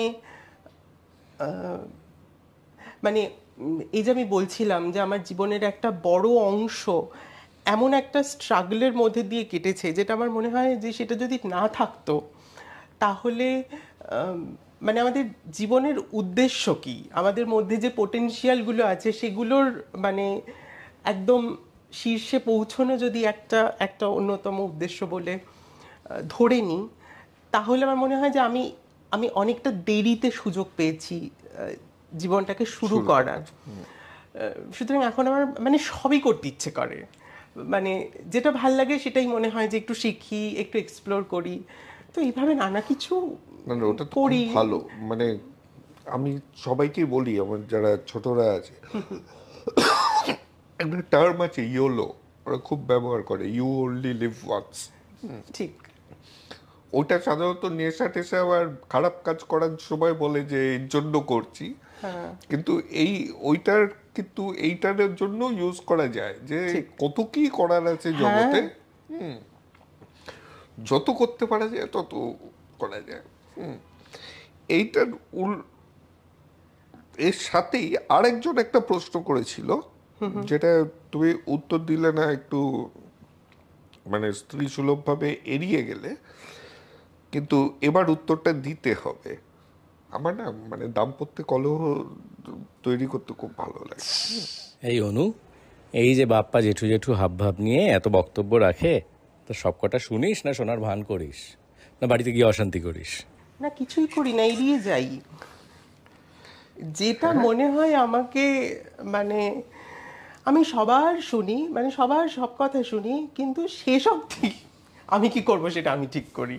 কিন্তু বাপ্পাদিত্য কি সত্যি জেঠু জেঠু ভাব করে? হ্যাঁ, ও তো জেঠুই, মানে মানে আপনারা বুঝতে পারছেন না, ও ভীষণ বসি, ভীষণ একটা জ্যাঠামো জ্যাঠামো ভাব আছে, তো সেটা মানে করে। সেটা মানে কর্মস্থলে নাকি বাড়িতেও?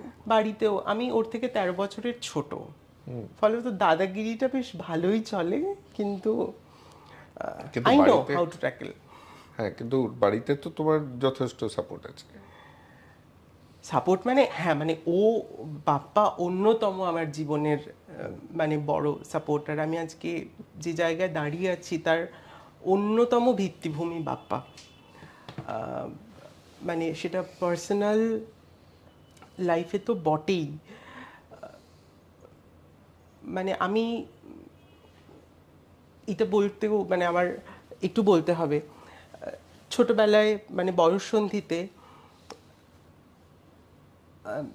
সবাই প্রেমে পড়ে এবং প্রেম প্রকাশ করে, নিবেদন করে, কিন্তু আমি কাউকে ভালো লাগলেও কখনো বলিনি, কারণ আমি যে সময়টায় বড় হচ্ছি, যেরকমটা আপনি বললেন, সেই সময় না আজকে হয়তো আমাদের সামনে অনেক রোল মডেল আছে ট্রান্সজেন্ডারদের ক্ষেত্রে স্পেসিফিক্যালি আমি বলছি, কিন্তু আমি যখন বড় হচ্ছি তখন তো আমাদের সামনে মানে তখন দেখতাম এই মানে যে গোষ্ঠীটির কথা আপনি বললেন, যে লোকে ট্রান্সজেন্ডার মানেই বোঝে হিজড়া, এবং সিনেমা বা এই ধরনের প্ল্যাটফর্মে একটা একটা অদ্ভুত মানে এফিমিনেটও বলবো না, মানে মহিলারা কি ওরকম হন, মানে অদ্ভুত একটা ন্যাকা ন্যাকা, মানে সে ছেলেদেরকে দেখলেই গায়ে মানে বুঝতে পারছেন আমি কোন কোন ধরনের চরিত্রের কথা বলছি।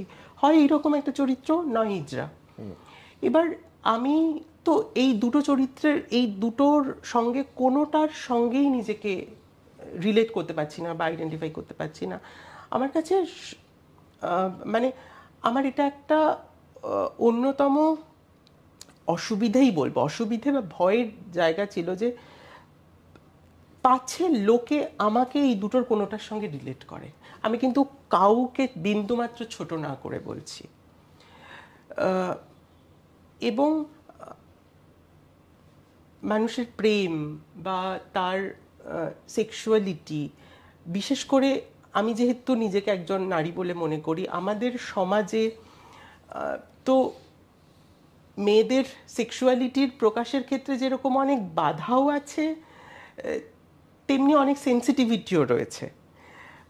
সুতরাং আমার মানে এইটা সবসময় মনে হতো যে ওই ওই জায়গাটাতে কোনো রকম অসম্মান বা কোনো রকম অন্যরকম কিছু আমি নিতে পারবো না। আমার কাছে আত্মসম্মানটা সবার আগে মানে সবচেয়ে বড়। সেইটার জন্য যদি আমার জীবনে কোনো প্রেম না আসে বা সম্পর্ক না আসে, আসবে না, কিন্তু আমি কম্প্রোমাইজ করব না। তো তারপরে তো কাজ করতে করতে বাপ্পার সঙ্গে আলাপ হলো, এবং কোথায়? এই প্রান্তকথাতেই। ও হ্যাঁ, এখানে এসে? বাপ্পা যেহেতু মানে এই সংগঠনের ডিরেক্টর এবং ফাউন্ডার, তো কাজ করতে এসে আলাপ হলো। তারপর আস্তে আস্তে তো নৈহাটি ছাড়ার পরে কোথায়? অনেকটা লম্বা জার্নি। মানে আমি উচ্চ মাধ্যমিক যখন দিচ্ছি, তারপরে আমার কম্পিউটারে মানে অ্যাক্সেস আসে, তখন কিন্তু আমি এলজিবিটি এই টার্মগুলো সম্পর্কে জানতে পারি। তার আগে আমার নিজেরও আইডিয়া ছিল না। মানে আমি নিজেকে যে কোথায় রাখবো, কোন পরিচয়ে নিজেকে প্রকাশ করব, সেই সেই ভাষাটা আমার ছিল না, সেই টার্মটা জানা ছিল না। তো যখন আমি মানে আমাদের পাড়ায় একটা লাইব্রেরি ছিল, সেখানেও 19-20 বা এই ধরনেরই ম্যাগাজিনে সম্ভবত কেউ প্রশ্ন করেছিলেন, সেখানেও দেখি। তারপর গুগলে গিয়ে এই সম্পর্কে একটু জানি, পড়াশুনো করি। তখন আমার নিজের সম্পর্কে যখন পরিষ্কার একটা ধারণা হয়, তখন আমার মনে হলো যে আমার বাবা মায়ের বিষয়টা জানা দরকার। কারণ ওনারা যেহেতু আমাকে জন্ম দিয়েছেন, ওনাদের আমার সত্যিটা জানা দরকার। তো তখন আমি বাবা মাকে বলি। তখন তো মানে খুব স্বাভাবিকভাবেই একটা ইমোশনাল টার্মোয়েল বাড়িতে চলে। মা মানে বাবা তো শুনে টুনে পাশের ঘরে গিয়ে শুয়ে পড়েন। তারপর থেকে বাবার সাথে আর এই বিষয়ে কথা হয়নি। কিন্তু মা ব্যাপারটা মেনে নিতে পারছিলেন না, মানে এবং খুবই কষ্ট পেতেন এই ভেবে যে আমার সাথে কেন এরকমটা হলো। তো তখন আমি মাকে নিয়ে একজন সাইকিয়াট্রিস্টের কাছে যাই, এবং তিনি সেই সময় খুব হেল্প করেন। তিনি মাকে খুব এটা বোঝাতে সাহায্য করেন যে এটা খুব মানে অন্যান্য এক্সপ্রেশনের মতোই এইটাও একটা ওরিয়েন্টেশন বা এইটাও একটা এক্সপ্রেশন, ওকে ওর মতন করে ফ্লারিশ করতে দিন। কিন্তু তবুও মানে মায়ের দিক থেকে সমস্যা ছিল। কিন্তু তখন আমার সদ্য 18 হয়েছে, এবং আমি এটা বুঝতে পেরেছিলাম যে আমার পাশে একমাত্র আমি ছাড়া আর কেউ নেই। ভাইয়ের কি রিয়াকশন ছিল? ভাই তো 3 বছরের ছোট, আর ও যেহেতু কারণ ও তো তখন বয়স সন্ধির মধ্যেই 15 বছর, মানে ও সেই হ্যাঁ জায়গায় যাচ্ছে। না, ওর ও ও খুব ভালো জিমন্যাস্টিক্স করতো এবং এখনো করে।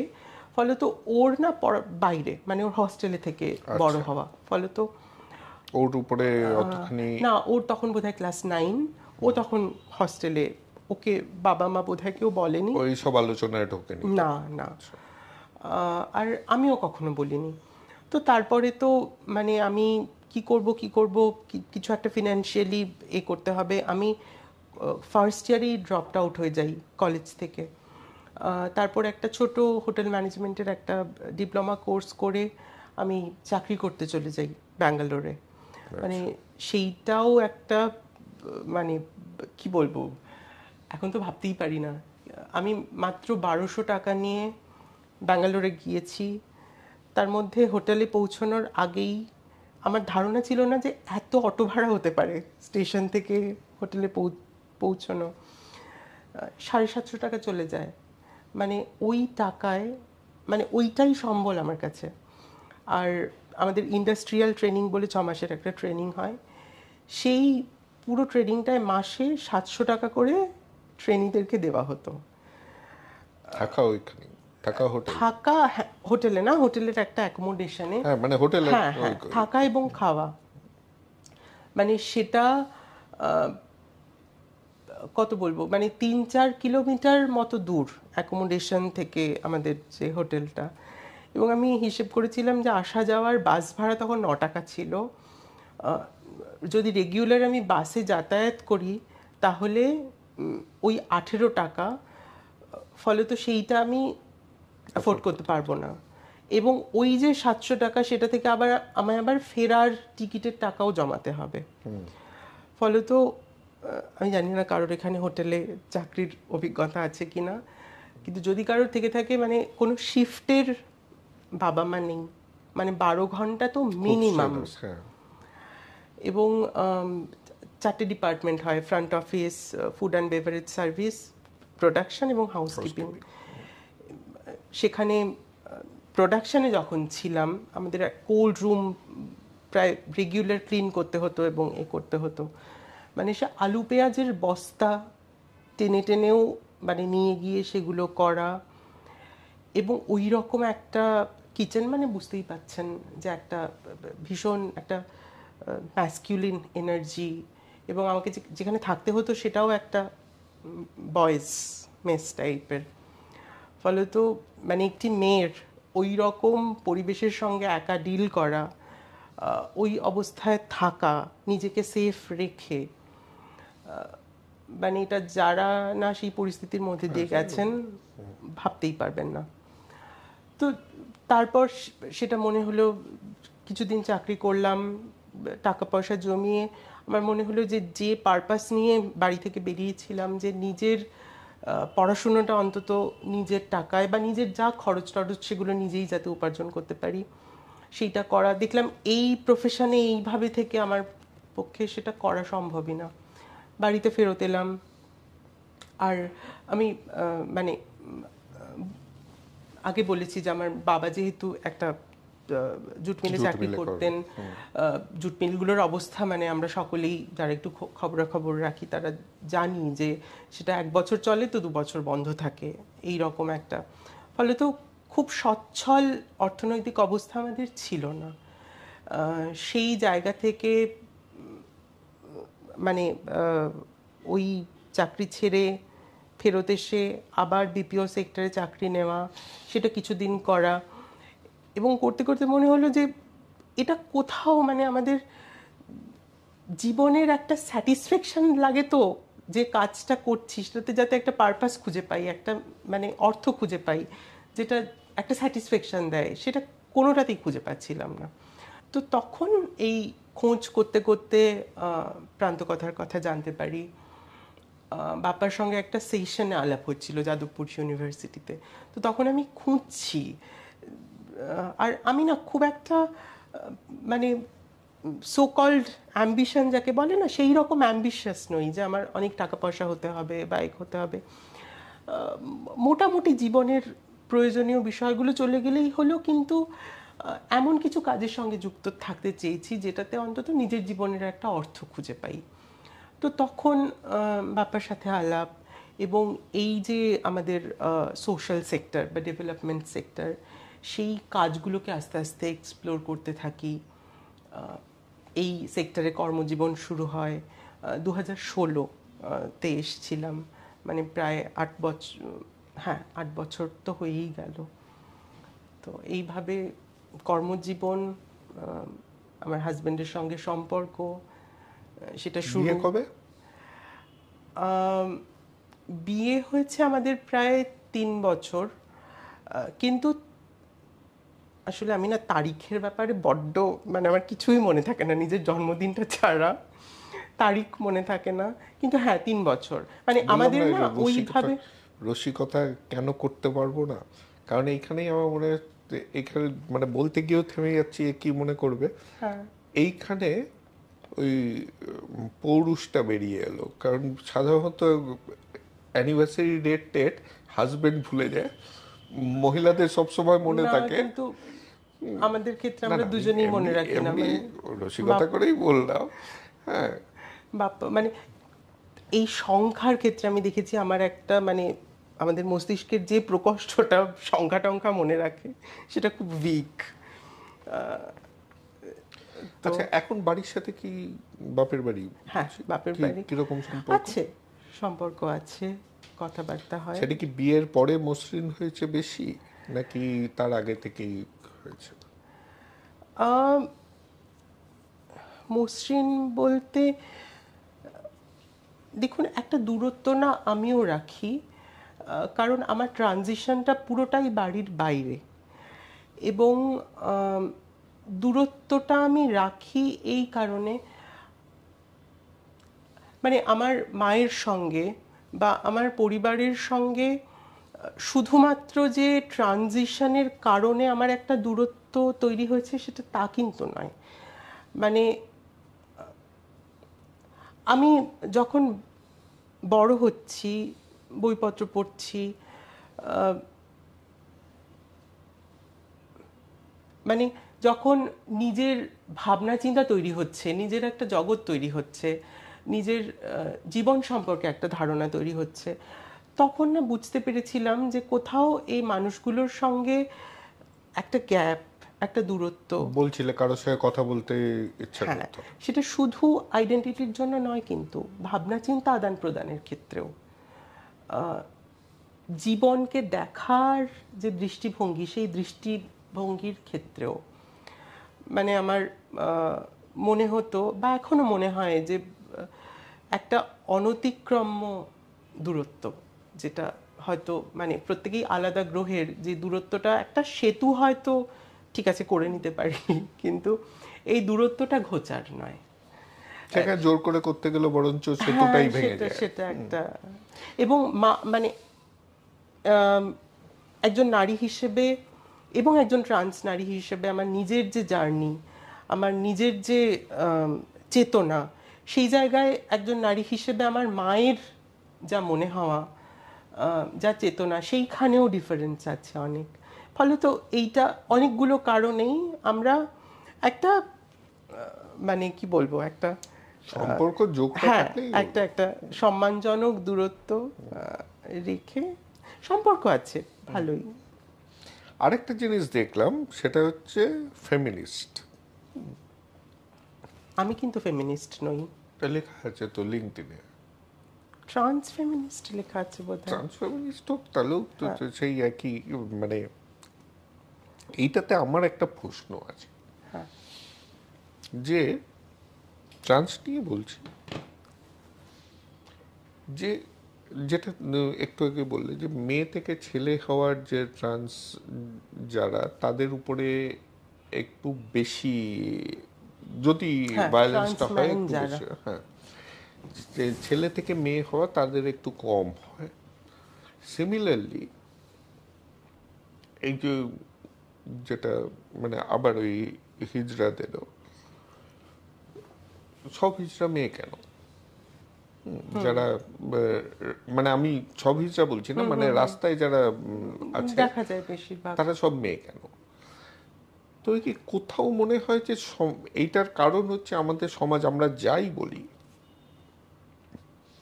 মহিলাদের বেশি অ্যাকসেপ্ট করে। আমরা হয়তো পেট্রিয়ার্কি নিয়ে অনেক কথা বলি, আমি শুধু বাংলা নিয়ে বলছি, কিন্তু আমি বাংলার বাইরেই আছি না, আমার জগৎটা খুব ছোট। বাংলায় আমরা মহিলাদের ইনহেরেন্টলি সম্মানটা বেশি দিই, দেওয়া উচিত, সেটা নিয়ে আমি বলছি না, কিন্তু দিই, এটাও যেমন সত্য, উচিতটা তো অবশ্যই। মানে আপনার প্রশ্নটা কি, কেন? না না, আমরা দিই কিনা তুমি সেটাতে এগ্রি করো না ডিসএগ্রি করো? আমার মনে হয় আমরা না একটা আইডিয়াকে সম্মান করি, একটা আইডিয়াকে, একটা সোশ্যাল ন্যারেটিভকে হয়তো রেসপেক্ট করি বা রেসপেক্ট করা উচিত বলে মনে করি, আমি জানি না, লোকজনও খুব কনফিউজড বলে আমার মনে হয়। এবং আমি ব্যক্তিগত জীবনেও দেখেছি যে আমরা অনেকগুলো স্টোরি, অনেকগুলো ন্যারেটিভের সাথে ক্রমাগত নিজেদেরকে ফিট করার চেষ্টা করি, এবং সমাজও বোধহয় কোথাও বলে দেয়। যেমন আমি খুব সাধারণ একটা উদাহরণ দিচ্ছি। আমাদের বাড়ির মানে যখন কোনো কাজ কিছু, আমার শাশুড়ি মা সাধারণত আমায় বলেন যে অনু এই এই জায়গাটা এটা হয়ে আছে, কখনো বাপ্পাকে বলেন না। মানে এটাও তো একটা কন্ডিশনিং যে বাড়ি ঠিকঠাক করে রাখার দায়িত্ব মেয়েদের। বা এই রকম অনেক ছোট ছোট ছোট ছোট জিনিস আছে। এবার যে মেয়েটি এগুলোকে হয়তো প্রশ্ন করছে বা চ্যালেঞ্জ করছে, আমি জানি না সামাজিকভাবে, আমি খুব মানে খুব কি বলবো, খুব সাধারণ লোকজনের কথা বলছি, যাদের খুব যে জেন্ডার সম্পর্কে বোধ চেতনা পড়াশুনো আছে তাদের কথা বলছি না। খুব সাধারণভাবে আমি দেখেছি যে এই জায়গাগুলোকে তারা বুঝতেই পারেন না। মানে হ্যাঁ, মানে তো অসুবিধে কি আছে, এটা তো মেয়েদেরই কাজ, মেয়েরাই করবে। এইখানে আমি আসল প্রশ্নটা, এবং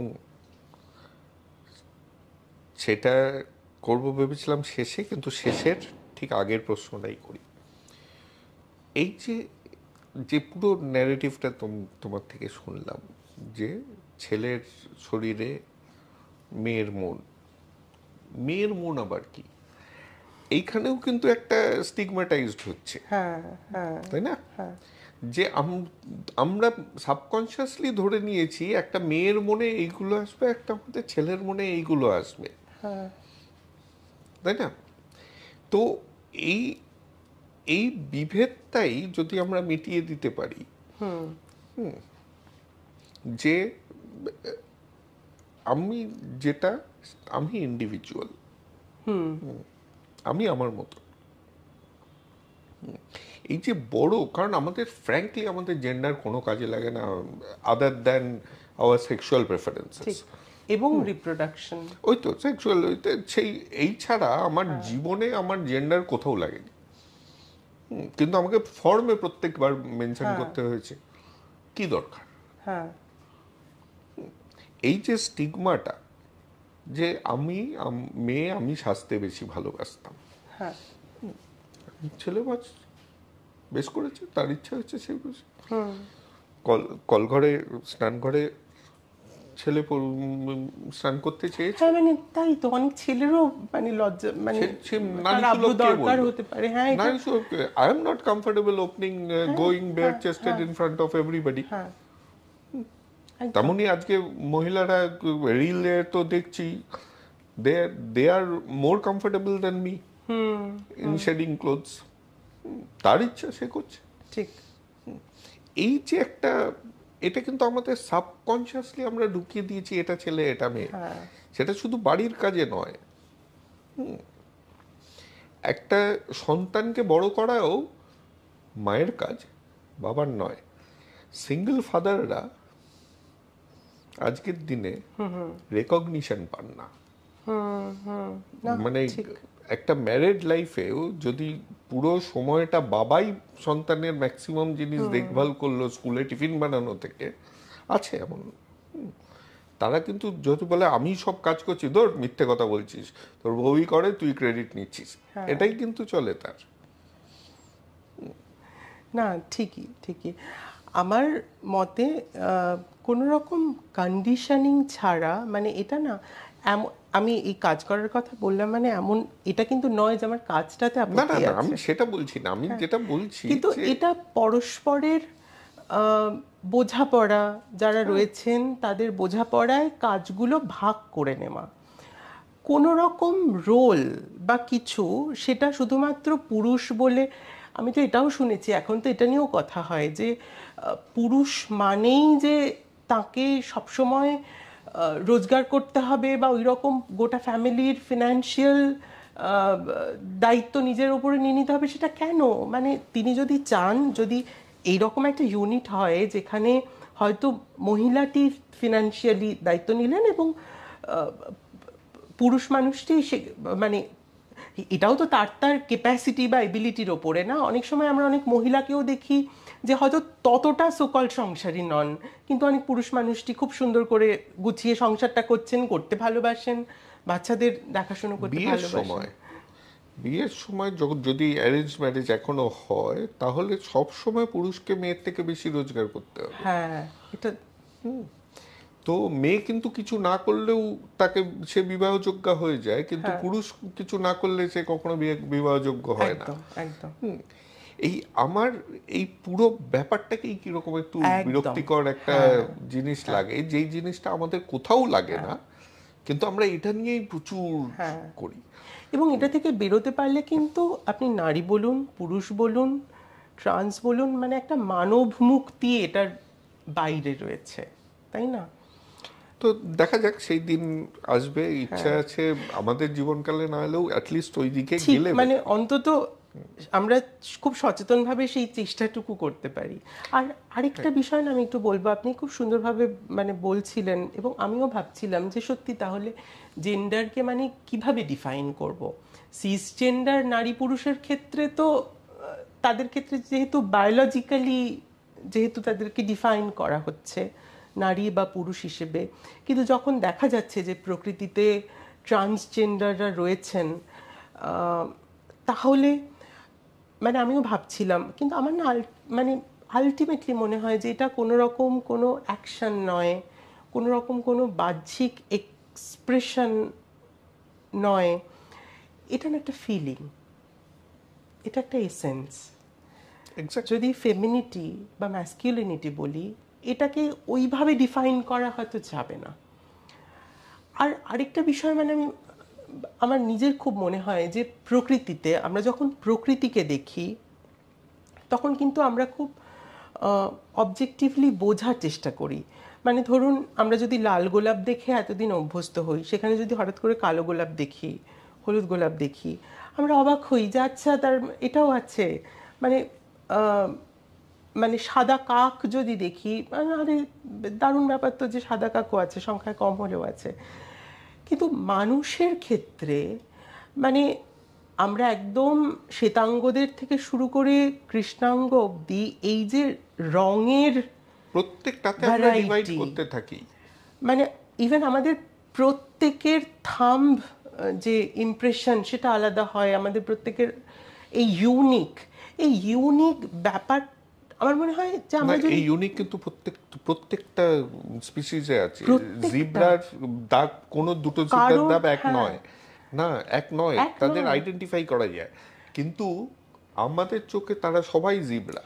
কিন্তু এইখানে আমি মেল, তুমি ট্রান্স উম্যান, ও অন্য কিছু এই ডেফিনেশনটা খুব দরকার পড়ে। আমি জানি না কেন বক্স করা, মানে মেয়ে মানে তোমার লম্বা চুল থাকতে হবে, তোমার মানে এই থাকতে হবে, তুমি মেয়ে, তুমি আবার এই কাজ করছো কি, তুমি বাড়িতে ঢুকবে, মানে এটা শেষ নেই, এত কন্ডিশনিং তার শেষ নেই। তো আজকে জেন্ডার মিটে গেলে দেখবে অন্য কিছুতে শুরু হয়ে গেছে। আমরা বিভেদটা চাই সমাজে, কেন চাই যাই না, কিন্তু ওটাই আমাদের।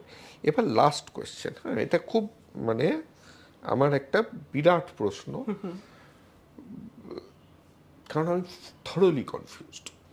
এলজিবিটি এখন আজকে জিনিসটা মিটে গিয়ে সবই প্রাইড বলছে, কিন্তু এটা তো এরকম ভাবে ঘুরেছে।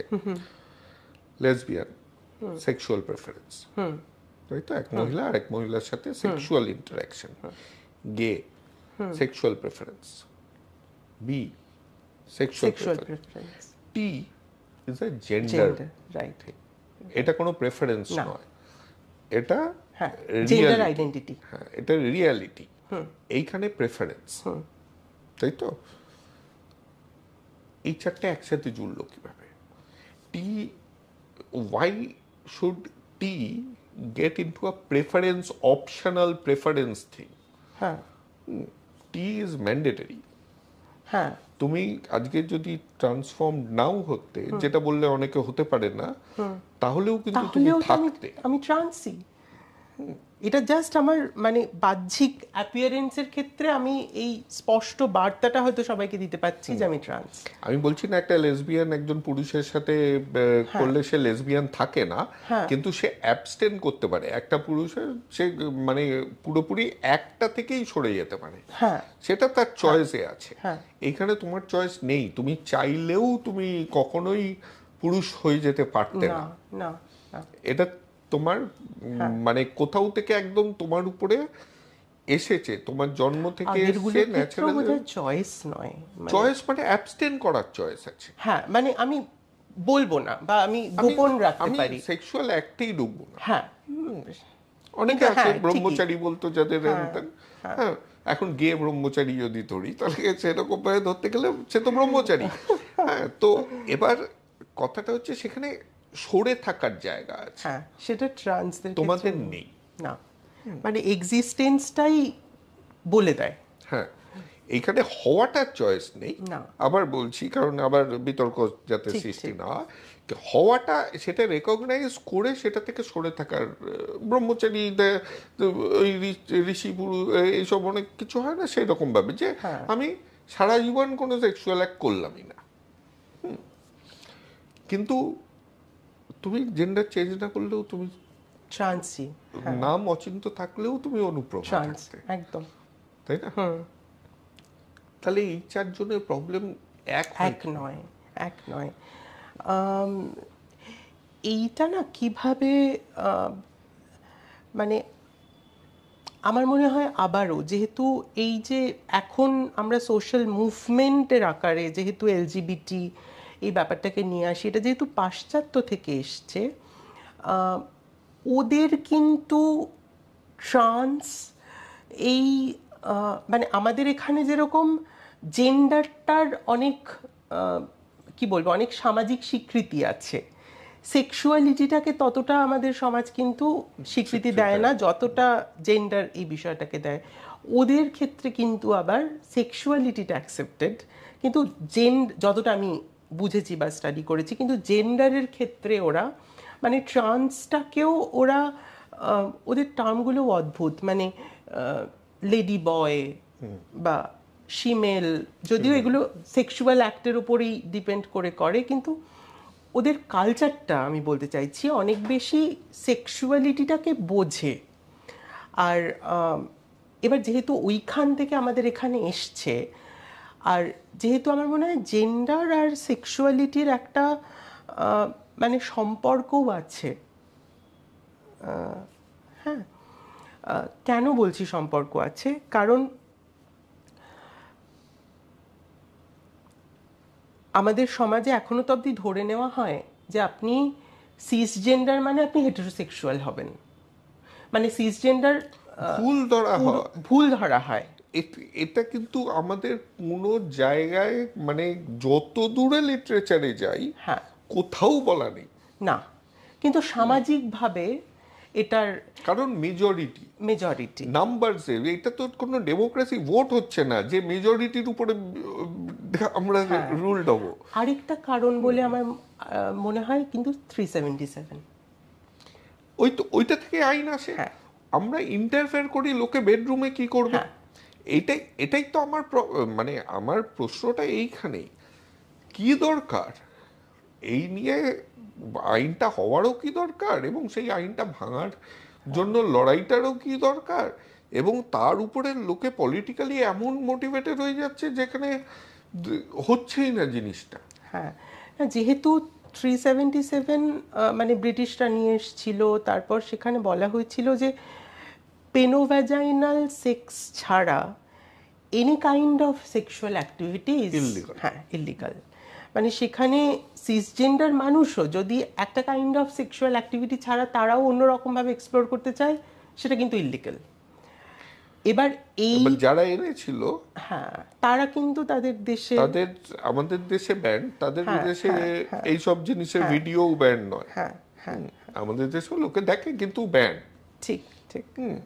কিন্তু অ্যাটলিস্ট সরকার সেইটাকে করেছে। কিন্তু তাদের দেশে এবার সেইটাকে ইলিগাল করছে না। মানে আমার মনে হয় আমরা বড্ড বেশি পাশ্চাত্য প্রভাবে পড়ে না আমাদের সমাজটাকে একটু এই দিক দিয়ে একটু ঘেটে ফেলেছি। আপনি কোন দিকে পাশ্চাত্য প্রভাব নেই বলুন না, মানে আমাদের সংস্কৃতির মানে সেটা আমরা তো মনে করি যে যারা ইংরেজি বলতে পারে তারা তারা একটু ওপরের থাকের মানুষ, তাই না? ফলত পুরো সংস্কৃতিটাই তো আমাদের অনেক বেশি পাশ্চাত্য প্রভাবিত, সেখানে আমাদেরকে রুট খুঁজতে হবে। লাস্ট প্রশ্ন, তুমি তো চারিদিকে ঘুরে বেড়াও, গুয়াহাটিতে তো যাওই, তারপর এদিক ওদিক, বাংলার সহনশীলতা কি তুলনায় একটু বেশি?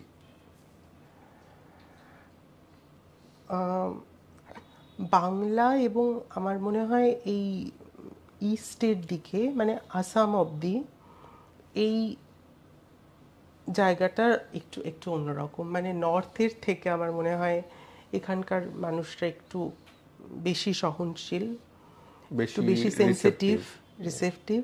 হ্যাঁ, এটাই মানে তোমাকে পরিচয় হওয়া এইসব আলোচনার মধ্যে থেকেও এই এই মেসেজটা খুব দরকার। মানে আমরা শুধু বাংলার খারাপটাই বলছি আজকাল, এত বেশি নেগেটিভ বলি। না না, তাছাড়া কলকাতাকে তো মানে আমাদের দেশে অন্যতম সেফেস্ট সিটি বলা হয় এলজিবিটিকিউ এর ক্ষেত্রে। সেই জিনিসটাকে আমাদেরকে আমরা সেলিব্রেট করি না। হ্যাঁ, আমরা শুধু খারাপগুলো খুঁজি। হ্যাঁ, যে একটা এনভায়রনমেন্ট দিতে পেরেছে যেখানে মানে সেফ লোকে ফিল করতে পারছে। একদম। খুব ভালো লাগলো, থ্যাংক ইউ।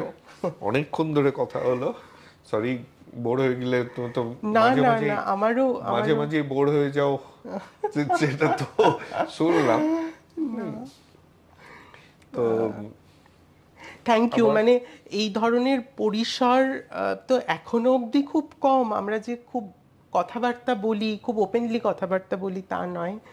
সুতরাং থ্যাংক ইউ এইরকম একটা বিষয় নিয়ে আলোচনা করার জন্য এবং আমাকে ইনভাইট করার জন্য।